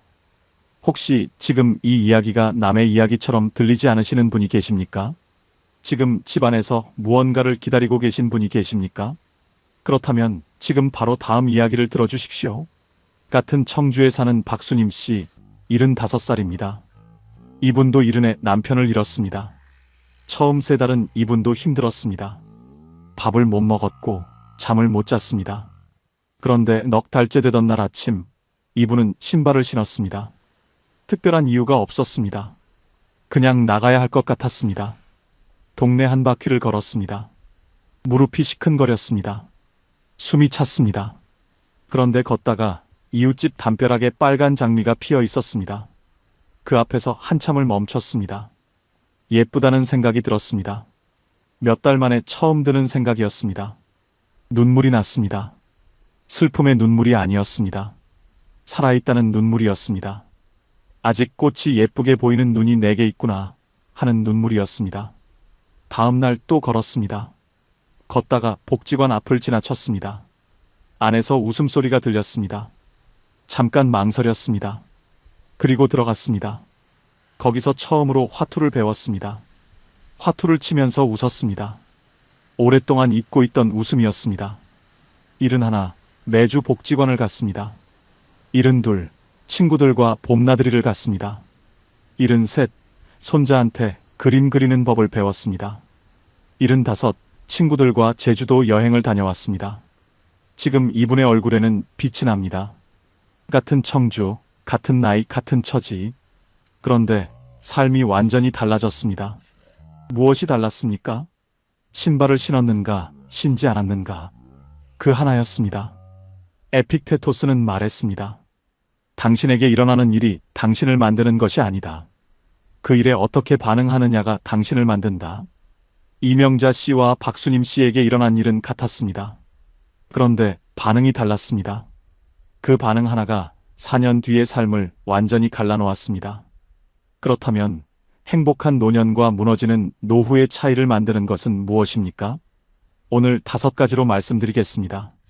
첫 번째는 매일 몸을 움직이는 것입니다. 자전거를 생각해 보십시오. 자전거는 달릴 때 쓰러지지 않습니다. 페달을 밟고 앞으로 나아갈 때 균형을 잡습니다. 그런데 멈추는 순간 넘어집니다. 우리 몸도 꼭 이렇습니다. 움직일 때 살아납니다. 멈추면 굳습니다. 세계보건기구가 권고하는 65세 이상 노인의 신체 활동은 하루 20분 남짓의 가벼운 걷기입니다. 헬스장이 아닙니다. 마라톤이 아닙니다. 그냥 동네 한 바퀴입니다. 그 20분이 만성질환의 위험을 낮추고 우울증을 막고 수면의 질을 올립니다. 그런데 그보다 더 중요한 것이 있습니다. 그 20분 동안 만나는 것들입니다. 담벼락의 꽃, 이웃의 얼굴, 계절의 냄새. 박수님 씨가 걷다가 멈춘 빨간 장미가 그 시작이었습니다. 그 꽃 하나가 이분의 남은 5년을 바꿨습니다. 충남 아산에 사는 김분희 씨, 올해 73입니다. 이분도 걷기를 시작하면서 달라진 분입니다. 평생 가족을 위해 살았습니다. 꽃을 좋아했지만 꽃을 산 적이 없었습니다. 가족 밥상에 쓸 돈도 모자랐고 나를 위해 돈을 쓰는 것이 사치처럼 느껴졌습니다. 어느 봄날 걷다가 꽃집 앞에 멈췄습니다. 노란 프리지어가 한 다발 놓여 있었습니다. 향이 코끝에 닿았습니다. 이분은 지갑을 열었습니다. 5,000원짜리 꽃 한 다발을 샀습니다. 태어나서 처음으로 자신을 위해 꽃을 산 것이었습니다. 집에 돌아와 꽃병에 꽂고 식탁 위에 올려놨습니다. 그리고 그 앞에 앉아서 한참을 울었습니다. 왜 우는지 몰랐습니다. 그냥 눈물이 났습니다. 나중에 이분은 말했습니다. 그게 서러움이었는지 고마움이었는지 지금도 모르겠어요. 그냥 그 꽃이 너무 예뻐서 이걸 이제야 샀다는 것이 이상하게 마음이 복잡했어요. 그날 이후 이분은 일주일에 한 번 꽃을 삽니다. 5,000원짜리도 좋고 3,000원짜리도 좋습니다. 식탁 위에 꽃이 있는 아침이 전과 다릅니다. 꽃을 보면서 밥을 먹는 것이 이분에게는 지금 하루 중 가장 좋은 순간입니다. 몸을 움직이다 보면 이런 순간들을 만납니다. 장미도 만나고 프리지어도 만나고 이웃도 만납니다. 그 만남들이 조금씩 쌓여 하루를 바꾸고 하루가 쌓여 한 달을 바꾸고 그 한 달들이 모여 남은 인생을 바꿉니다. 두 번째는 사람을 만나는 것입니다. 서울대 노화고령사회연구소가 발표한 연구에서 이런 결과가 나왔습니다. 정기적으로 사회활동에 참여하는 노인은 그렇지 않은 노인에 비해 우울감이 40% 낮게 나타났습니다. 40%입니다. 약이 아닙니다. 병원이 아닙니다. 사람을 만나는 것 하나로 40%입니다. 그런데 많은 분들이 이렇게 말씀하십니다. 나이 들어서 새로운 사람을 사귀는 것이 어렵다고. 처음 가는 곳이 낯설다고. 맞습니다. 처음은 낯섭니다. 그런데 씨앗을 생각해 보십시오. 씨앗을 처음 심을 때 흙이 딱딱합니다. 삽을 꽂기가 힘듭니다. 그런데 한 번 심고 나면 싹이 납니다. 두 번째는 조금 쉽습니다. 세 번째는 더 쉽습니다. 사람을 만나는 것도 꼭 이렇습니다. 처음 복지관 문을 여는 것이 가장 어렵습니다. 두 번 가면 얼굴이 보입니다. 세 번 가면 이름을 압니다. 이름을 아는 사람이 생기는 순간 하루가 달라집니다. 하버드 의과대학이 724명의 삶을 85년에 걸쳐 추적한 연구가 있습니다. 이 연구의 결론은 단 하나였습니다. 노년의 행복과 건강을 결정하는 가장 강력한 요인은 따뜻한 인간관계라고. 돈이 아니었습니다. 명예가 아니었습니다. 나를 알아봐주는 사람, 내 이름을 불러주는 사람, 오늘 어떻게 지냈냐고 물어봐주는 사람. 그 사람이 있느냐 없느냐가 노년의 행복을 결정했습니다. 복지관이든 경로당이든 문화센터든 동네 공원이든 사람이 있는 곳으로 가십시오. 그곳에 여러분을 기다리는 인연이 있습니다. 세 번째는 작은 것을 배우는 것입니다. 괴테는 87세에 파우스트를 완성했습니다. 평생을 써온 작품의 마지막 장을 87에 마무리했습니다. 그는 말했습니다. 인간은 노력하는 한 방황한다. 그러나 그 방황이 곧 전진이다. 배운다는 것은 거창한 것이 아닙니다.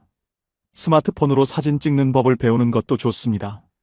노래 교실에 나가는 것도 좋습니다. 처음으로 혼자 버스를 타고 낯선 동네에 가보는 것도 좋습니다. 새로운 것을 처음 경험하는 그 순간 뇌가 살아납니다. 설렘이 생깁니다. 경기도 용인에 사는 박정희 씨, 72살입니다. 30년 넘게 교단에 섰던 선생님입니다. 퇴직 후 반년이 지났을 때 옛 제자에게서 연락이 왔습니다. 선생님, 요즘 뭐 하세요? 그 질문 앞에서 이분은 잠깐 멈췄습니다.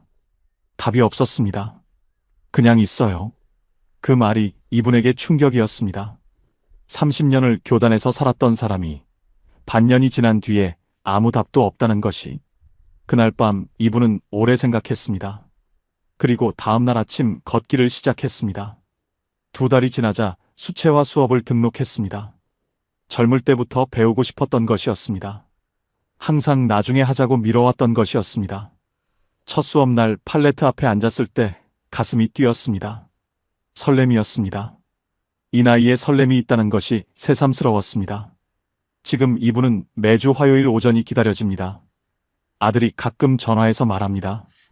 엄마, 요즘 많이 바빠 보여요. 그 말이 이분에게 가장 큰 칭찬입니다. 바쁜 엄마. 퇴직 후 반년 동안 없었던 말이었습니다. 네 번째는 내 삶의 키를 내가 잡는 것입니다. 배를 생각해 보십시오. 배는 바람이 어디서 불어도 키를 잡은 사람이 방향을 정합니다. 순풍이 불어도 역풍이 불어도 키를 잡은 사람이 있어야 배가 원하는 곳으로 갑니다. 그런데 키를 내려놓으면 어떻게 됩니까? 배는 바람 부는 대로 흘러갑니다. 경상북도 안동에 사는 최봉수 씨, 78살입니다. 이분은 이른에 자식들이 이제 쉬라고 했습니다. 아버지, 이제 우리가 부양할게요. 이분은 정말 쉬었습니다. 처음에는 편했습니다. 그런데 시간이 지나면서 자식에게 뭔가를 부탁할 때마다 눈치가 보였습니다. 내가 짐이 되는 것 같았습니다. 전에는 내가 무언가를 할 수 있는 사람이었는데 이제는 아무것도 할 수 없는 사람이 된 것 같았습니다.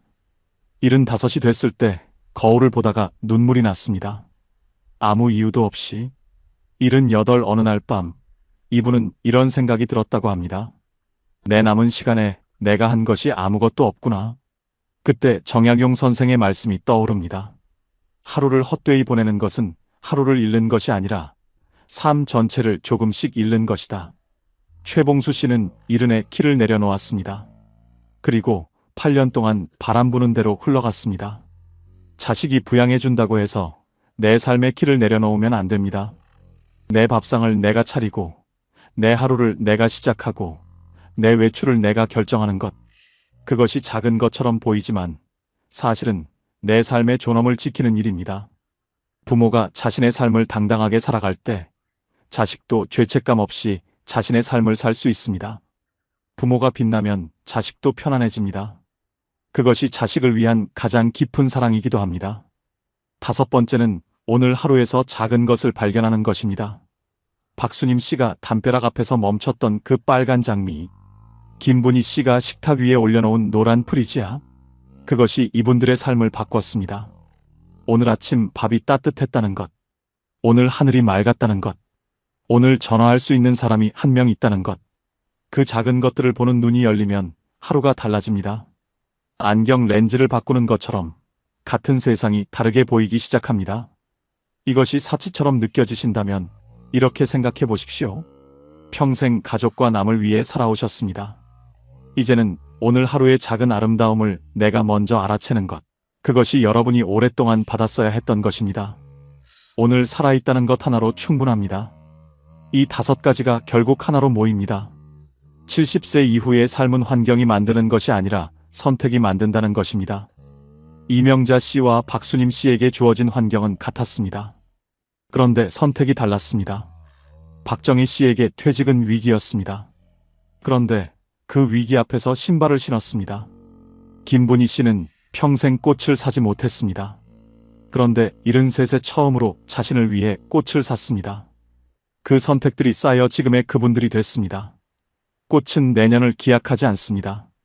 그냥 지금 핍니다. 봄이 오면 재지 않고 기다리지 않고 그냥 핍니다. 여러분도 그 꽃들처럼 그냥 피셔도 됩니다.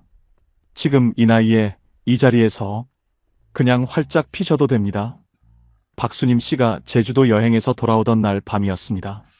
숙소 창밖으로 제주 바다가 보였습니다. 검고 넓은 바다였습니다. 이분은 그 바다를 한참 바라봤습니다. 그러다 문득 5년 전이 떠올랐습니다.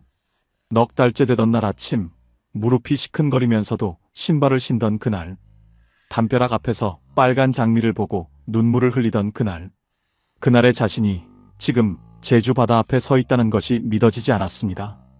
눈물이 났습니다. 그날도 눈물이었고 지금도 눈물이었습니다. 그런데 그 눈물의 무게가 완전히 달랐습니다. 그날의 눈물은 살아있다는 안도였고 지금의 눈물은 잘 살아왔다는 감사였습니다. 이분은 창문을 닫으며 혼자 중얼거렸습니다.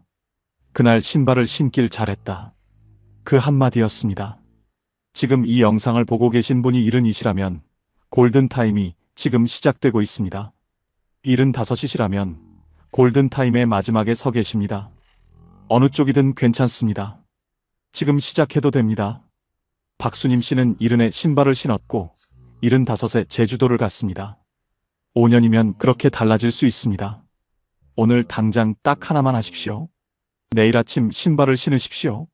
거창하지 않습니다. 동네 한 바퀴면 됩니다. 걷다가 꽃을 보면 멈추십시오. 이웃을 만나면 인사하십시오. 복지관 앞을 지나거든 한번 들어가 보세요. 오랫동안 하고 싶었는데 나중으로 미뤄온 것이 있으십니까? 수채화여도 좋고 노래여도 좋고 꽃 한 다발을 사는 것이어도 좋습니다. 그 하나가 시작입니다. 그 시작이 5년을 만들고 그 5년이 남은 인생 전체를 바꿉니다. 여러분, 여기까지 살아오시느라 정말 수고 많으셨습니다. 참아온 날들이 얼마나 많으셨는지, 뒤로 물러선 순간이 얼마나 많으셨는지 모릅니다. 남편을 위해, 자식을 위해, 가족을 위해 자신을 뒤로 밀어온 그 세월이 얼마나 깊고 무거운 사랑이었는지 모릅니다. 그 묵묵한 세월이 결코 헛되지 않았습니다. 그 세월이 지금 여러분을 여기 서 있게 했습니다. 이제는 그 사랑을 자기 자신에게도 주셔도 됩니다. 꽃 한 다발을 자신을 위해 사는 것. 오랫동안 배우고 싶었던 것을 드디어 시작하는 것. 내일 아침 신발을 신고 동네 한 바퀴를 걷는 것. 그 작은 것 하나가 여러분의 남은 노후를 바꿉니다. 70세는 끝이 아닙니다. 여러분의 가장 따뜻한 시간이 지금 시작되고 있습니다. 에픽테토스가 말했고, 괴테가 증명했고, 정약용 선생이 당부했습니다.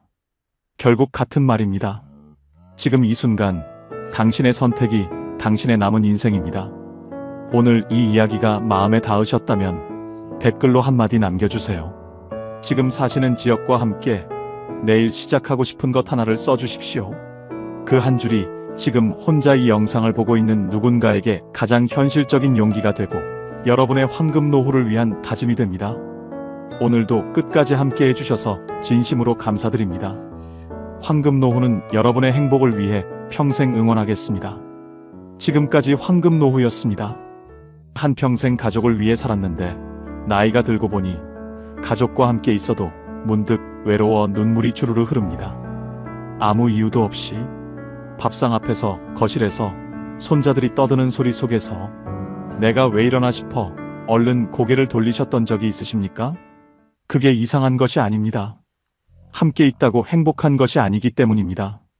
진짜 나로 살지 못할 때 사람은 사람들 속에서 가장 외롭습니다. 통계청 국민 삶의 질 보고서에 따르면 삶에 만족한다고 답한 노년층은 단 29.9%에 불과했습니다. 가족과 함께 살면서도 행복하지 않은 분들이 그 안에 얼마나 많이 계신지 모릅니다. 그런데 오늘 한 가지 놀라운 이야기를 드리려 합니다. 혼자 산다는 것이 외롭고 쓸쓸한 것이 아니라 어쩌면 인생에서 처음으로 진짜 나로 살 수 있는 시간이라는 것. 105세까지 사신 김형석 철학자 선생님이 이런 말씀을 남기셨습니다. 나는 70세가 넘어서야 처음으로 진짜 자유로워졌습니다. 비로소 나 자신으로 살기 시작했으니까요. 혼자 사는 노년이 더 축복인 진짜 이유 5가지.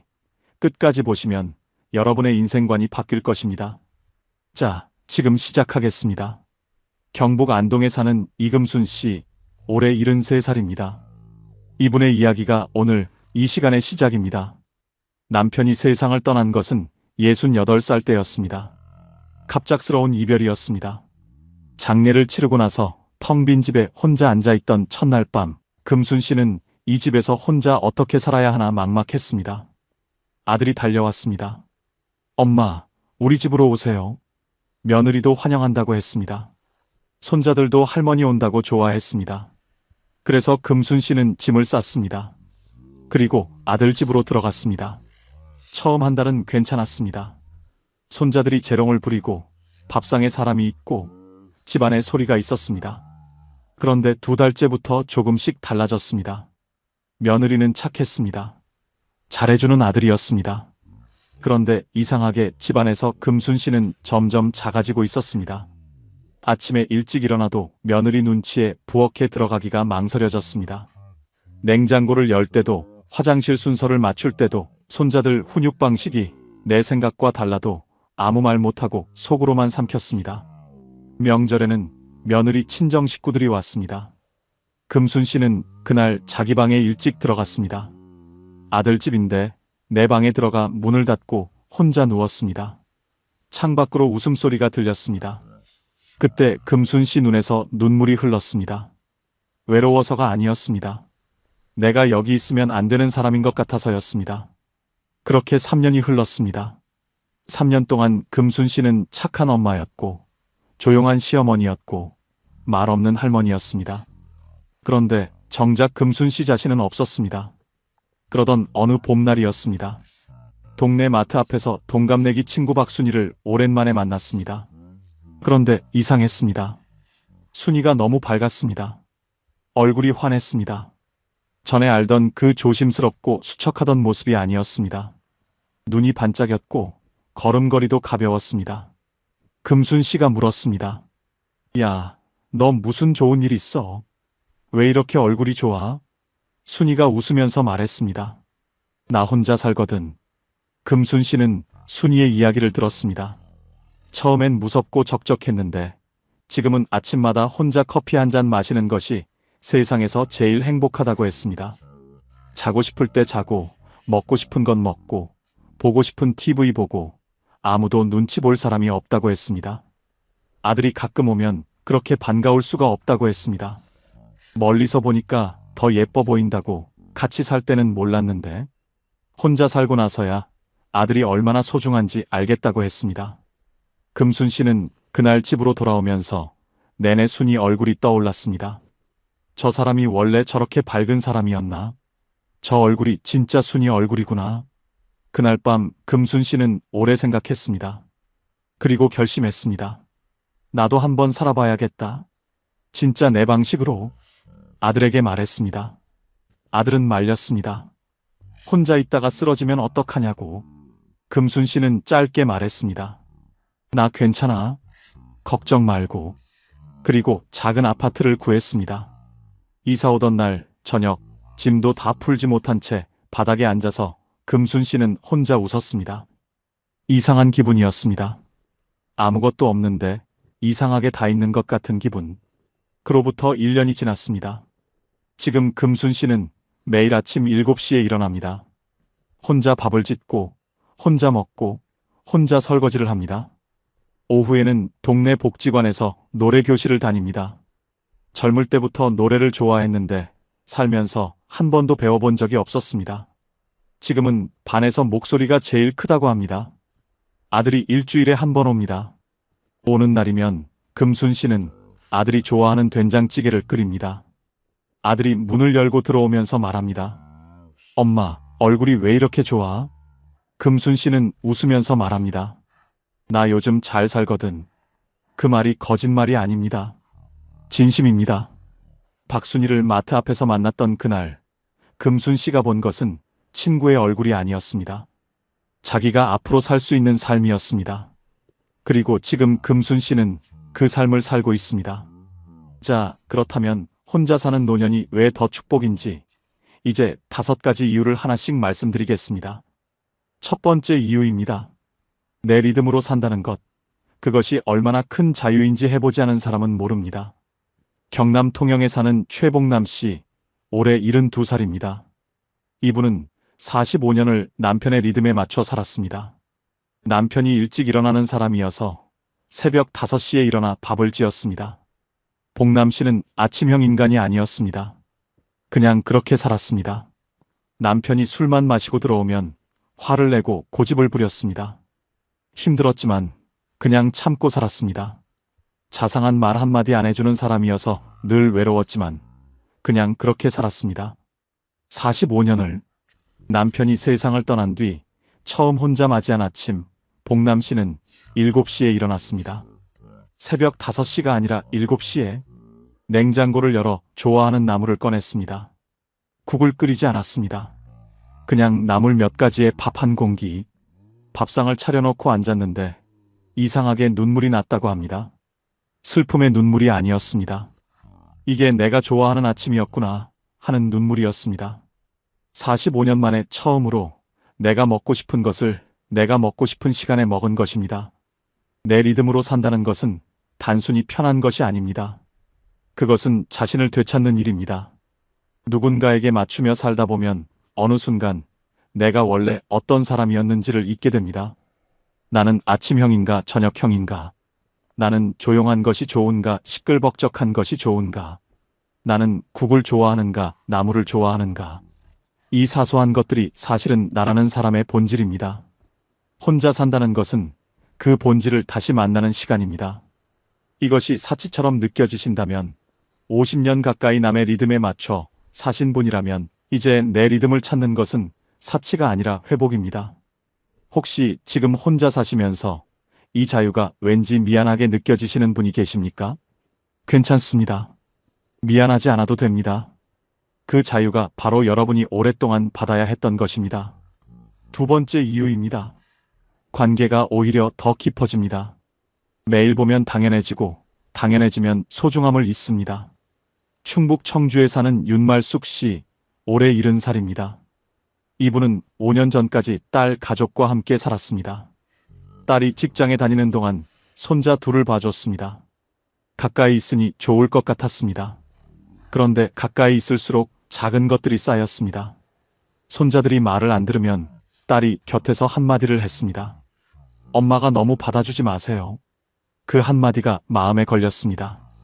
반찬을 만들어줘도 아이들이 안 먹으면 왠지 서운했습니다. 딸과 사위가 사소한 다툼을 해도 눈에 보이니 마음이 무거웠습니다. 모든 것이 너무 가까이 있으면 경계가 무너집니다. 그리고 경계가 무너지면 관계도 서서히 닳습니다. 윤말숙 씨는 결국 분가를 결심했고 지금은 벗으로 30분 거리의 작은 아파트에 혼자 삽니다.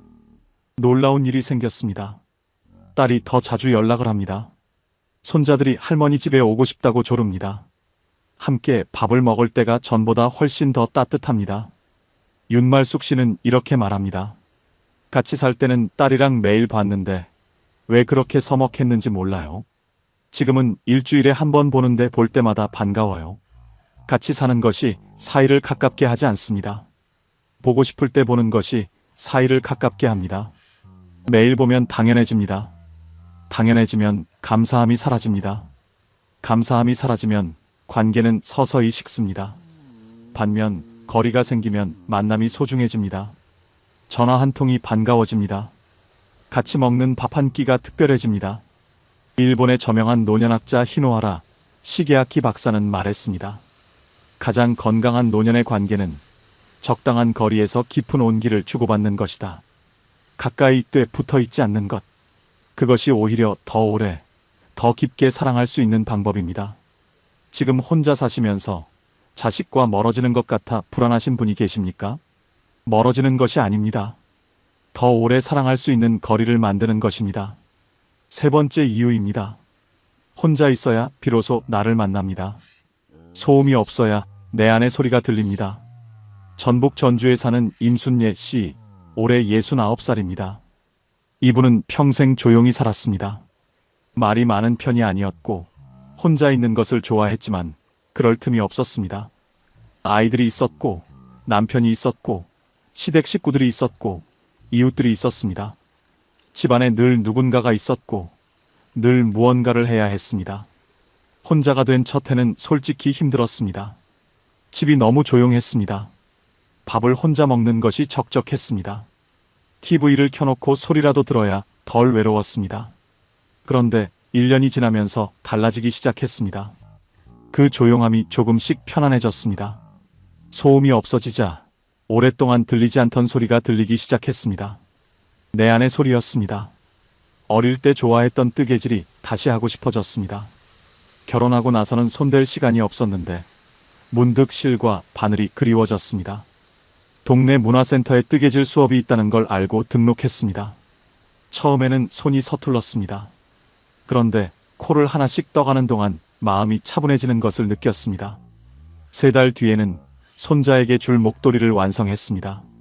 손자가 그 목도리를 목에 두르고 학교에 가는 모습을 보면서 임순례 씨는 오랫동안 느끼지 못했던 뿌듯함을 느꼈습니다.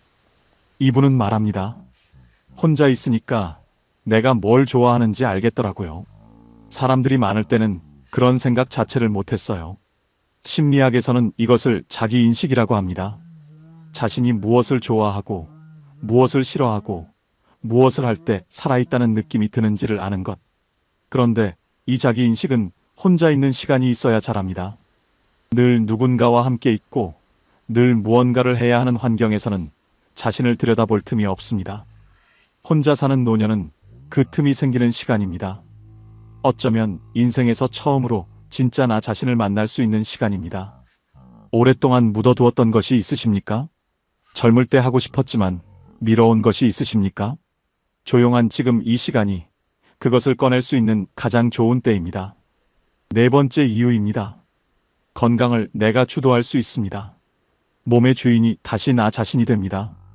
강원도 강릉에 사는 박옥희 씨, 올해 74살입니다. 이분은 자녀 집에서 함께 살던 시절 건강관리를 제대로 못했습니다. 아이들이 늦게 자는 집이어서 덩달아 늦게 잤습니다. 손자들 입맛에 맞춰 요리하다 보니 짜고 단 음식을 같이 먹게 됐습니다. 며느리가 출퇴근을 해야 해서 아침에 손자 등교 준비를 도왔고 그러다 보니 아침 운동을 나갈 시간이 없었습니다. 몸이 알아서 맞춰지는 것 같았지만 사실은 서서히 무너지고 있었습니다. 허리가 더 자주 아팠고 혈압이 오르내렸고 잠을 자도 개운하지 않았습니다. 혼자 나와 살기 시작하면서 가장 먼저 한 일은 수면 시간을 고정한 것이었습니다. 10시에 자고 6시에 일어났습니다. 아무도 방해하지 않았습니다. 두 번째로 한 일은 밥상을 바꾼 것이었습니다.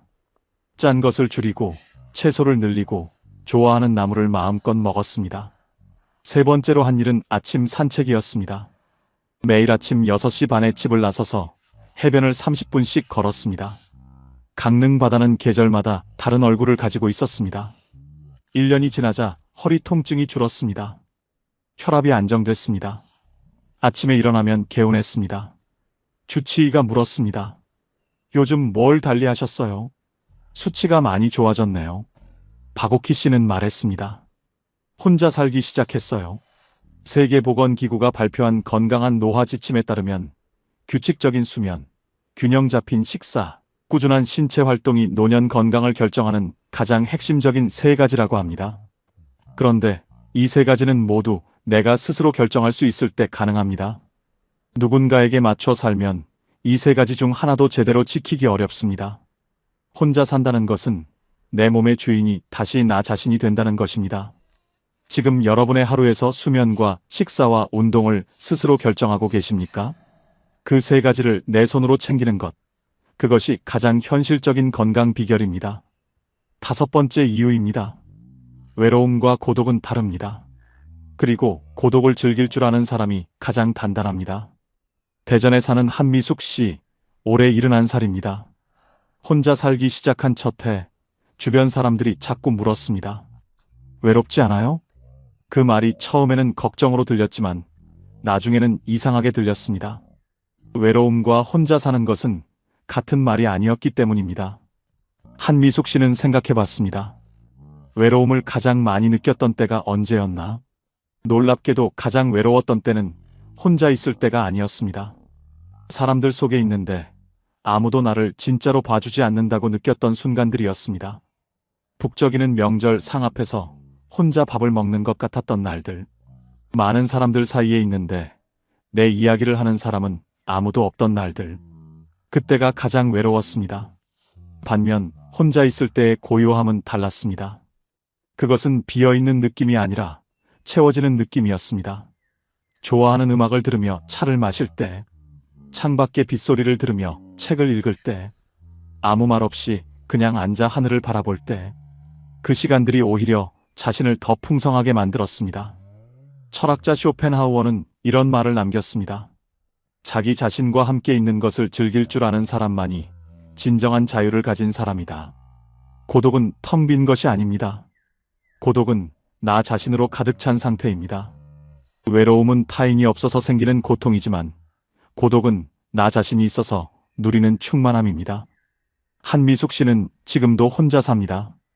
그리고 이렇게 말합니다. 처음엔 혼자 사는 게 쓸쓸할 줄 알았어요. 근데 지금은 이 시간이 제일 소중해요. 드디어 나랑 친해진 것 같거든요. 지금 혼자 사시면서 외롭다는 느낌이 드신다면 한번 여쭤보고 싶습니다. 그것이 사람이 없어서 외로운 건지 아니면 아직 나 자신과 친해지지 않아서 어색한 건지. 나 자신과 친해지는 데는 시간이 걸립니다. 그런데 한번 친해지고 나면 혼자 있는 시간이 두렵지 않습니다. 오히려 그 시간이 가장 편안해집니다. 정약용 선생은 18년의 유배 생활 동안 홀로 강진 땅에 머물렀습니다. 가족과 떨어져, 벗들과 떨어져 홀로 있는 그 시간에 선생은 무너지지 않았습니다. 오히려 500여 권의 책을 쓰며 자신의 가장 깊은 곳을 만났습니다. 선생이 남긴 글 중에 이런 구절이 있습니다. 홀로 있는 시간이 있어야 사람은 비로소 자신을 알 수 있다. 홀로 있되 외롭지 않은 것. 그것이 사람이 도달할 수 있는 가장 높은 경지다. 오늘 말씀드린 5가지는 결국 하나로 이어집니다. 혼자 산다는 것은 외면당하는 것이 아닙니다. 비로소 나 자신을 향해 돌아오는 것입니다. 내 리듬을 되찾고 더 깊은 관계를 만들고 나를 발견하고 내 몸을 돌보고 고독 속에서 충만해지는 것. 그것이 혼자 사는 노년이 가진 조용하지만 강한 힘입니다. 이금순 씨는 오늘도 아침 7시에 혼자 밥상을 차립니다.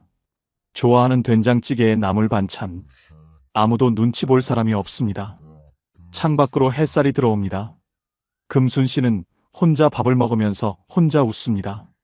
마트 앞에서 순이를 만났던 그날 저 사람처럼 살 수 있을까 했는데 지금 자기가 딱 그 모습이라는 걸 압니다. 오늘 5가지 이야기를 함께 들으셨습니다. 핵심을 3가지로 정리해 드리겠습니다. 첫째, 혼자 사는 것은 외면이 아니라 회복입니다. 내 리듬을 되찾고 나를 다시 발견하는 시간입니다. 둘째, 관계는 거리가 생겨야 더 깊어집니다. 보고 싶을 때 보는 관계가 매일 보는 관계보다 더 따뜻합니다. 셋째, 외로움과 고독은 다릅니다. 나 자신과 친해지는 연습을 하십시오. 그것이 가장 단단한 노년의 힘입니다. 이번 주 안에 실천할 작은 숙제를 2가지 드리겠습니다. 첫째, 오늘 저녁 조용히 혼자 앉아 내가 요즘 진짜 즐거운 것이 무엇인지 종이에 적어보십시오. 거창하지 않아도 됩니다. 뜨개질이어도 좋고 라디오 듣기여도 좋고 산책이어도 좋습니다.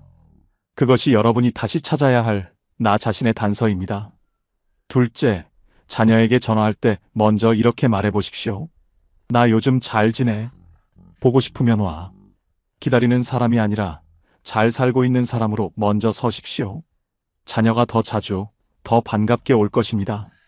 오늘 이야기가 마음에 닿으셨다면 지금 사시는 지역과 함께 댓글로 한마디 남겨주세요.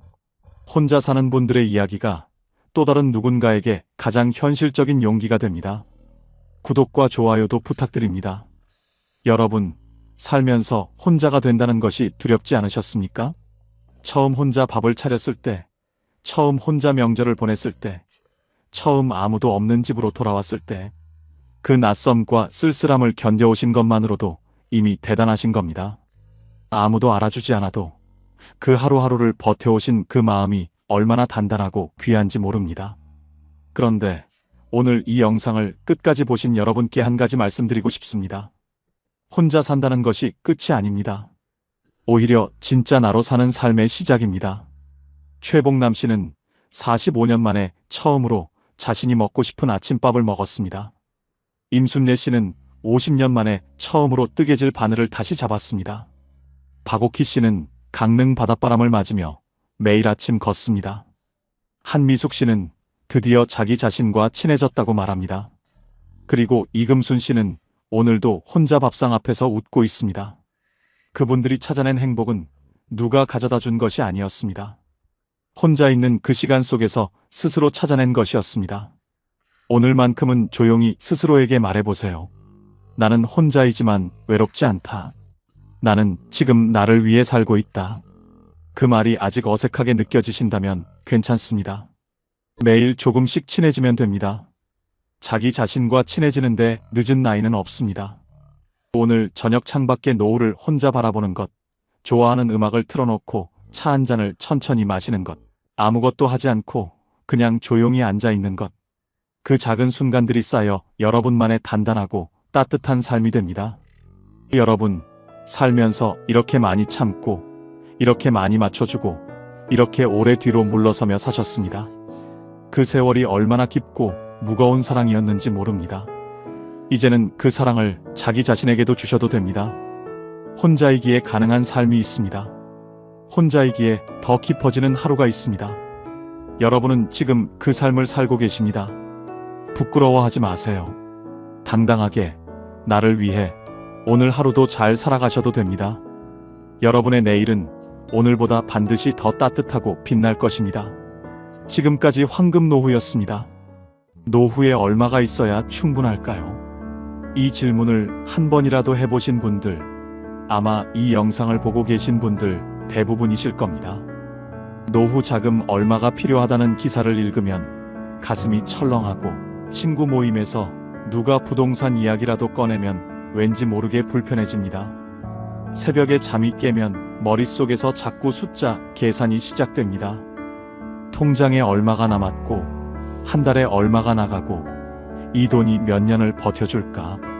그 계산이 끝나지 않은 채 날이 밝습니다.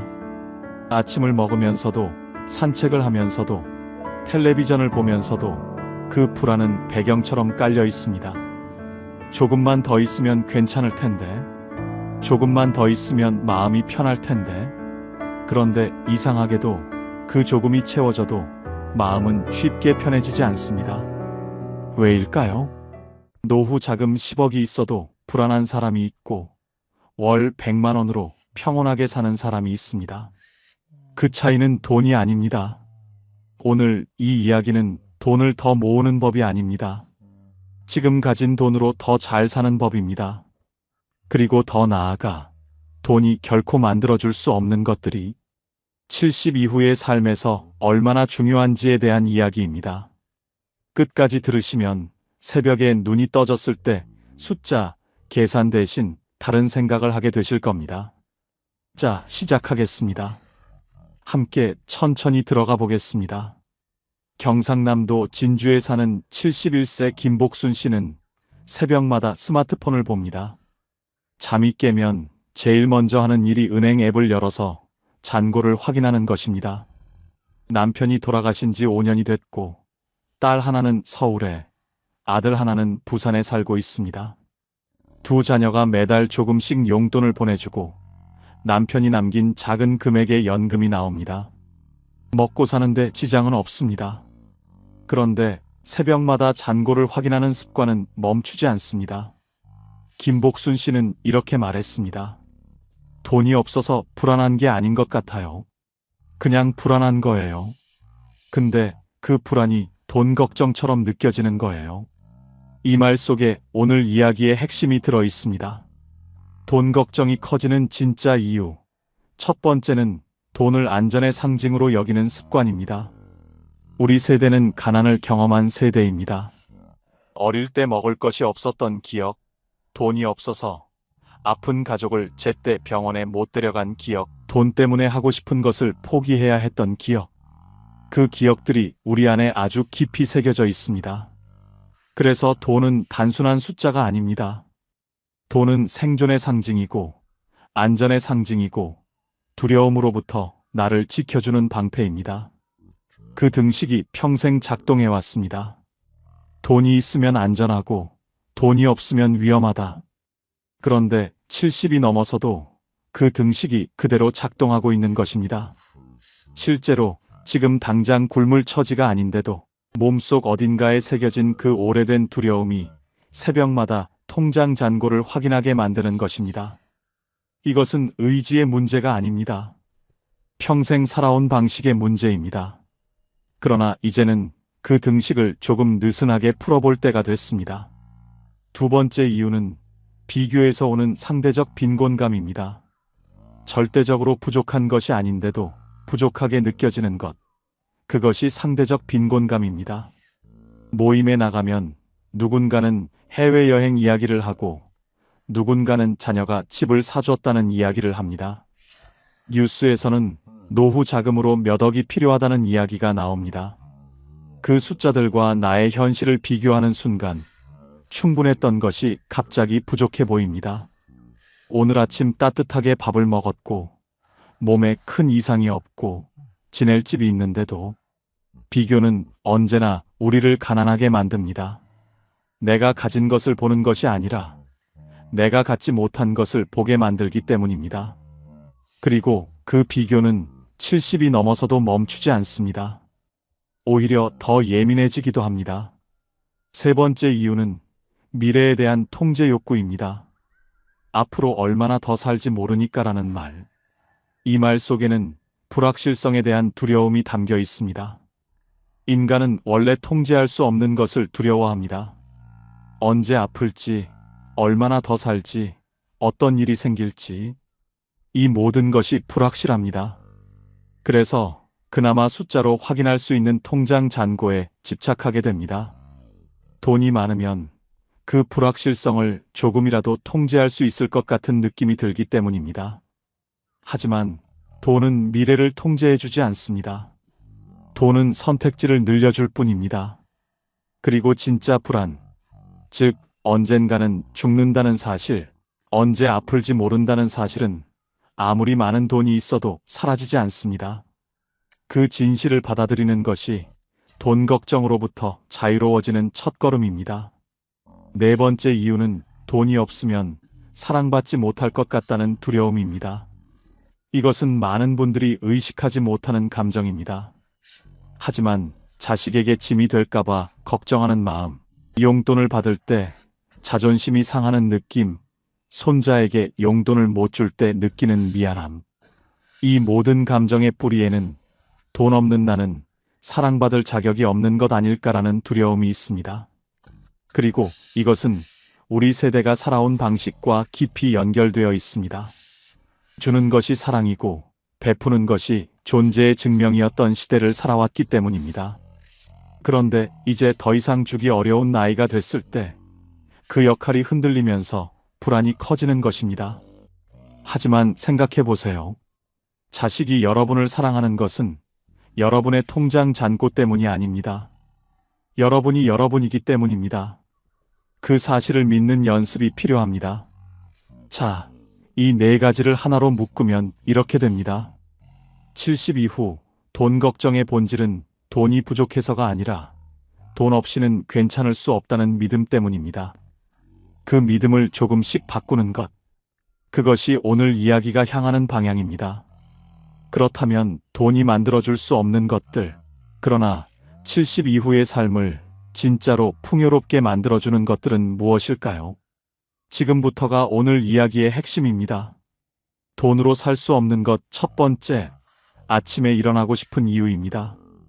돈이 아무리 많아도 아침에 눈을 뜨는 것이 무겁다면 그 삶은 풍요롭지 않습니다. 반대로 통장에 많지 않아도 오늘 하루 기다리는 것이 있다면 그 사람의 하루는 충분합니다. 기다리는 것이 거창할 필요는 없습니다. 매주 화요일 오전에 같이 걷는 친구, 손자가 다음 주에 온다는 사실, 지금 읽고 있는 소설의 다음 장, 저녁에 보기로 한 드라마 한 편. 이런 작고 소박한 기다림이 아침을 열어줍니다. 루틴이 있는 사람은 돈이 많지 않아도 하루를 살아갑니다. 루틴이 없는 사람은 돈이 많아도 아침이 무겁습니다. 70 이후의 삶에서 가장 먼저 만들어야 할 것은 통장 잔고가 아니라 오늘 하루를 살고 싶게 만드는 작은 이유들입니다. 그 이유들이 쌓이면 삶이 됩니다.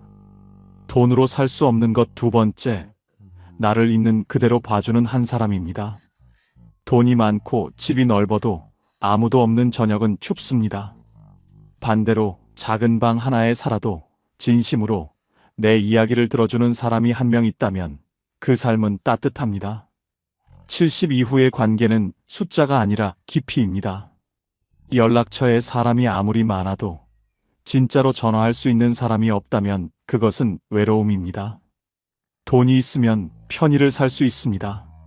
맛있는 것을 먹고 좋은 곳에 다닐 수 있습니다. 하지만 새벽에 가슴이 먹먹할 때 전화할 수 있는 사람은 돈이 만들어주지 않습니다. 그것은 평소에 쌓아온 관계가 만들어줍니다. 지금 내 주변에 그런 사람이 한 명이라도 있다면 그것은 어떤 통장 잔고보다 귀한 자산입니다. 충청북도 청주에 사는 76세 오정숙 씨는 남편과 둘이 삽니다. 남편은 3년 전 뇌경색으로 쓰러진 후 반신이 불편합니다. 오정숙 씨가 돌봄을 전담하고 있습니다. 노후 자금이 넉넉하지 않고 딸이 보내주는 작은 돈과 국가지원금으로 생활합니다. 누가 봐도 넉넉하지 않은 처지입니다. 그런데 오정숙 씨는 이렇게 말합니다. 남편이 아침에 눈을 떴을 때 나를 보고 웃어요. 그 웃음이 나한테는 전부예요. 돈 걱정이 없냐면 거짓말이지만 그 웃음 때문에 오늘도 살아요. 이 한마디가 돈으로 살 수 없는 것의 정체를 정확히 보여줍니다. 그 웃음은 돈이 만들어준 것이 아닙니다. 40년 넘게 함께 살아온 세월이 만들어준 것입니다. 돈으로 살 수 없는 것 세 번째, 몸이 허락하는 오늘 하루입니다. 돈으로 좋은 병원에 갈 수 있고 좋은 약을 먹을 수 있습니다. 그것은 사실입니다. 하지만 돈이 건강 그 자체를 살 수는 없습니다. 지금 이 순간 두 발로 걸을 수 있다는 것, 밥을 맛있게 먹을 수 있다는 것, 바람을 느낄 수 있다는 것. 이것들은 돈이 주는 것이 아닙니다. 몸이 주는 것입니다. 그리고 이것이 얼마나 귀한 것인지는 잃어봐야 합니다. 아직 잃지 않았다면 지금 누리고 있는 것입니다. 70이 되면 몸의 고마움을 이전보다 더 자주 느끼게 됩니다. 무릎이 조금 아파도 걸을 수 있다는 것. 눈이 침침해도 이렇게 영상을 볼 수 있다는 것. 그 하나하나가 사실은 대단히 소중한 것들입니다. 오늘 하루 몸이 허락해준 것들에 감사하는 마음. 그것이 돈이 줄 수 없는 풍요입니다. 돈으로 살 수 없는 것 네 번째, 쓸모 있다는 느낌입니다. 앞서 돈 걱정의 이유 중에 돈이 없으면 쓸모 없어지는 것 같다는 두려움이 있다고 말씀드렸습니다. 그런데 흥미로운 것은 실제로 쓸모 있다는 느낌은 돈과 별로 관계가 없다는 것입니다. 복지관에서 어르신들에게 노래를 가르치는 74세 할머니는 강사비를 거의 받지 않습니다. 하지만 수업이 끝나고 어르신들이 박수를 칠 때 그 느낌은 어떤 통장 잔고로도 살 수 없습니다. 손자에게 된장찌개 만드는 법을 가르쳐주는 75세 할아버지는 그 시간에 돈을 받지 않습니다. 하지만 손자가 할아버지 된장찌개가 제일 맛있어요 라고 말할 때 그 뿌듯함은 돈이 만들어주지 않습니다. 쓸모 있다는 느낌은 역할에서 옵니다. 그리고 그 역할은 돈이 많아야 가질 수 있는 것이 아닙니다. 지금 내가 있는 자리에서 지금 내가 가진 것으로 누군가에게 작은 도움이 되는 것. 그것이 쓸모입니다. 돈으로 살 수 없는 것 다섯 번째, 지금 이 순간의 평온입니다. 쇼펜하우어는 이런 말을 남겼습니다. 부는 바닷물과 같아서 마실수록 갈증이 난다고. 돈도 마찬가지입니다. 더 많이 가질수록 더 많이 갖고 싶어집니다. 1억이 있으면 2억이 있으면 좋겠고 2억이 있으면 5억이 있으면 좋겠습니다. 그 끝은 없습니다. 그러나 만족은 외부 조건이 아니라 내면의 결단에서 옵니다. 지금 이 정도면 충분하다는 결단. 그 결단이 평온을 만들어줍니다. 그 결단은 돈이 만들어주지 않습니다. 내가 만들어야 합니다. 지금 이 순간 창밖에 햇살이 들어오고 따뜻한 차 한 잔이 있고 몸에 큰 통증이 없다면 그것이 평온입니다. 그 평온은 통장 잔고와 관계없이 지금 이 순간 내가 선택할 수 있는 것입니다. 이제 두 분의 이야기를 깊이 들어드리겠습니다. 전라남도 순천에 사는 78세 이순례 씨는 평생 남편과 함께 논밭을 일궜습니다. 자녀 셋을 대학까지 보내고 나니 남은 것이 별로 없었습니다. 남편은 68세에 먼저 세상을 떠났고 이순례 씨는 혼자 남았습니다. 딸 셋이 매달 조금씩 돈을 모아 엄마에게 보내줍니다. 처음에는 그것이 너무 자존심이 상했습니다. 평생 주기만 하며 살아왔는데 이제 자식한테 손을 벌리는 신세가 됐다는 생각이 들었습니다. 딸들이 돈을 보낼 때마다 카카오톡으로 엄마 이번 달 입금했어요 라는 메시지가 왔는데 그 메시지를 볼 때마다 마음이 복잡했습니다. 고맙기도 하고 미안하기도 하고 어딘가 모르게 작아지는 느낌이 들었습니다. 그러던 어느 날 둘째 딸이 전화를 해서 이런 말을 했습니다. 엄마, 내가 지금 이렇게 살 수 있는 게 다 엄마 덕분이야. 엄마가 나 낳고 키우느라 얼마나 힘들었어. 이 돈은 용돈이 아니라 내가 엄마한테 드리는 감사예요. 이순례 씨는 그 말을 듣고 한참을 울었습니다. 그냥 눈물이 났습니다. 그리고 생각이 바뀌었습니다. 내가 받는 것이 아니라 내가 심은 것을 거두는 것이라는 생각. 평생 심어온 사랑이 이렇게 돌아오는 것이라는 생각. 그날 이후 이순례 씨는 딸의 입금 메시지를 볼 때 더 이상 마음이 복잡하지 않습니다. 그냥 고맙습니다. 그리고 그 고마움이 또 다른 사랑이 됩니다. 지금 이순례 씨는 순천 시내 작은 경로당에서 매주 화요일 화투를 가르칩니다. 화투라는 것이 거창한 것이 아니지만 어르신들이 그 시간을 기다립니다. 이순례 씨도 그 시간을 기다립니다. 돈은 별로 없지만 기다리는 것이 있는 삶입니다. 그것이 이순례 씨의 노후입니다. 경기도 용인에 사는 73세 한정수 씨는 40대에 사업을 크게 벌였다가 실패했습니다. 은행 빚을 다 갚고 나니 50대 중반이었고 그때부터 다시 시작하려 했지만 몸이 받쳐주지 않았습니다. 퇴직금도 없었고 국민연금도 얼마 되지 않았습니다. 아내가 마트 계산원으로 일하면서 생계를 유지했고 한정수 씨는 그 사실이 너무 부끄러워서 한동안 집에서만 지냈습니다. 자식들 얼굴 보기도 창피했습니다. 사업에 성공한 친구들 이야기가 들려올 때마다 가슴이 무너졌습니다. 그렇게 2년을 거의 집안에서만 보냈습니다. 체중이 10kg 넘게 빠졌고 머리카락도 많이 빠졌습니다. 아내가 걱정이 돼서 당신 이러다가 정말 쓰러지겠어. 어디든 나가봐라고 말했습니다. 마지못해 나간 곳이 동네 경로당이었습니다. 처음에는 그냥 시간을 때우려고 들어갔습니다. 그런데 거기서 한정수 씨를 바꾼 사건이 생겼습니다. 경로당 어르신 중에 바둑을 배우고 싶어하는 분들이 있었는데 한정수 씨가 젊을 때 바둑을 꽤 잘 두었거든요. 어르신들이 당신이 좀 가르쳐줘요라고 부탁을 해왔습니다. 처음에는 손사래를 쳤습니다. 그런데 한 번만 봐달라는 말에 못 이겨 앉았는데 어르신들이 배우는 눈빛이 너무 진지했습니다. 수업이 끝나고 정수 씨 덕분에 오늘 진짜 재밌었어요 라는 말을 들었을 때 한정수 씨는 오랜만에 어깨가 펴지는 느낌이 들었습니다. 그 다음 주에 또 나갔습니다. 그 다음 주에도 나갔습니다. 한정수 씨는 이렇게 말합니다. 내가 가진 게 없다고 생각했어요. 돈도 없고 직함도 없고 내세울 것도 없다고. 그런데 바둑 하나로 사람들이 나를 기다려요. 그게 얼마나 큰 건지 몰랐어요. 지금 한정수 씨는 일주일에 3번 경로당에 나갑니다. 국민연금이 적고 아내가 아직도 일을 하고 있습니다. 노후 자금은 여전히 부족합니다. 그러나 한정수 씨의 눈빛은 2년 전과 완전히 다릅니다. 기다리는 것이 있는 사람의 눈빛입니다. 이제 마무리를 향해 가겠습니다. 통장 잔고보다 오늘 잔고가 중요합니다. 오늘 잔고란 무엇일까요? 오늘 감사한 것이 하나라도 있었는가? 오늘 웃은 순간이 한 번이라도 있었는가? 오늘 기다리는 것이 하나라도 있는가? 오늘 누군가에게 작은 도움이 됐는가?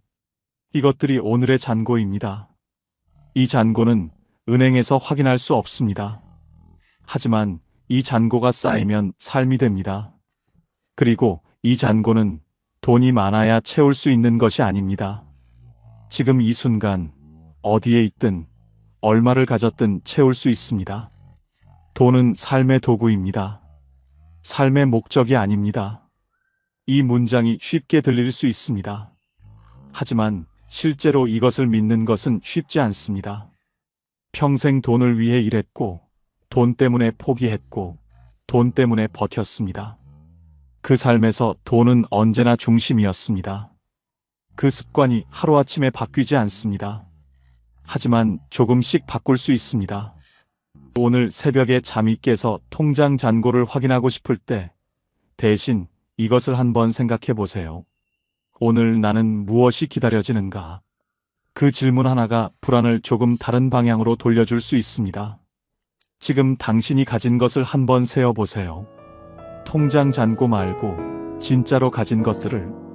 오늘 아침 먹은 따뜻한 밥, 지금 앉아있는 자리, 창문으로 들어오는 빛, 이 영상을 볼 수 있는 눈과 들을 수 있는 귀, 당신을 생각하는 사람이 세상 어딘가에 있다는 사실.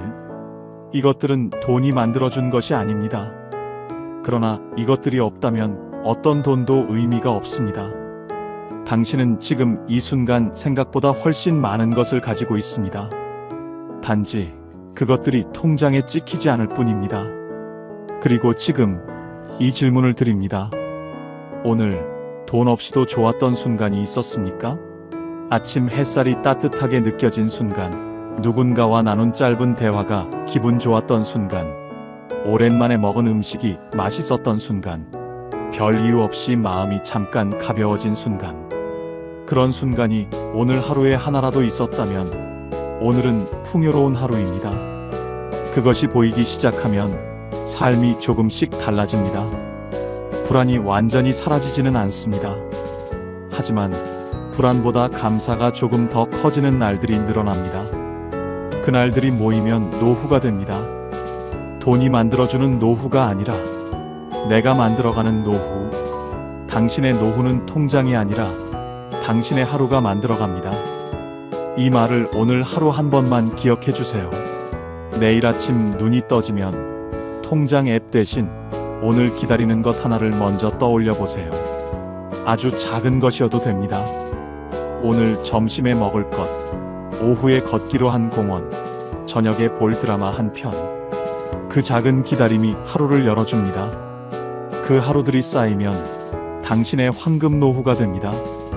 이제는 애쓰지 않아도 됩니다. 더 많이 가지려 하지 않아도 됩니다. 지금 가진 것으로 충분히 오늘을 살 수 있습니다. 당신은 이미 충분히 잘 살아오셨습니다. 그리고 지금도 충분히 잘 살고 있습니다. 오늘도 이 영상을 끝까지 봐주셔서 감사합니다. 황금 노후는 여러분을 평생 응원하겠습니다. 감사합니다.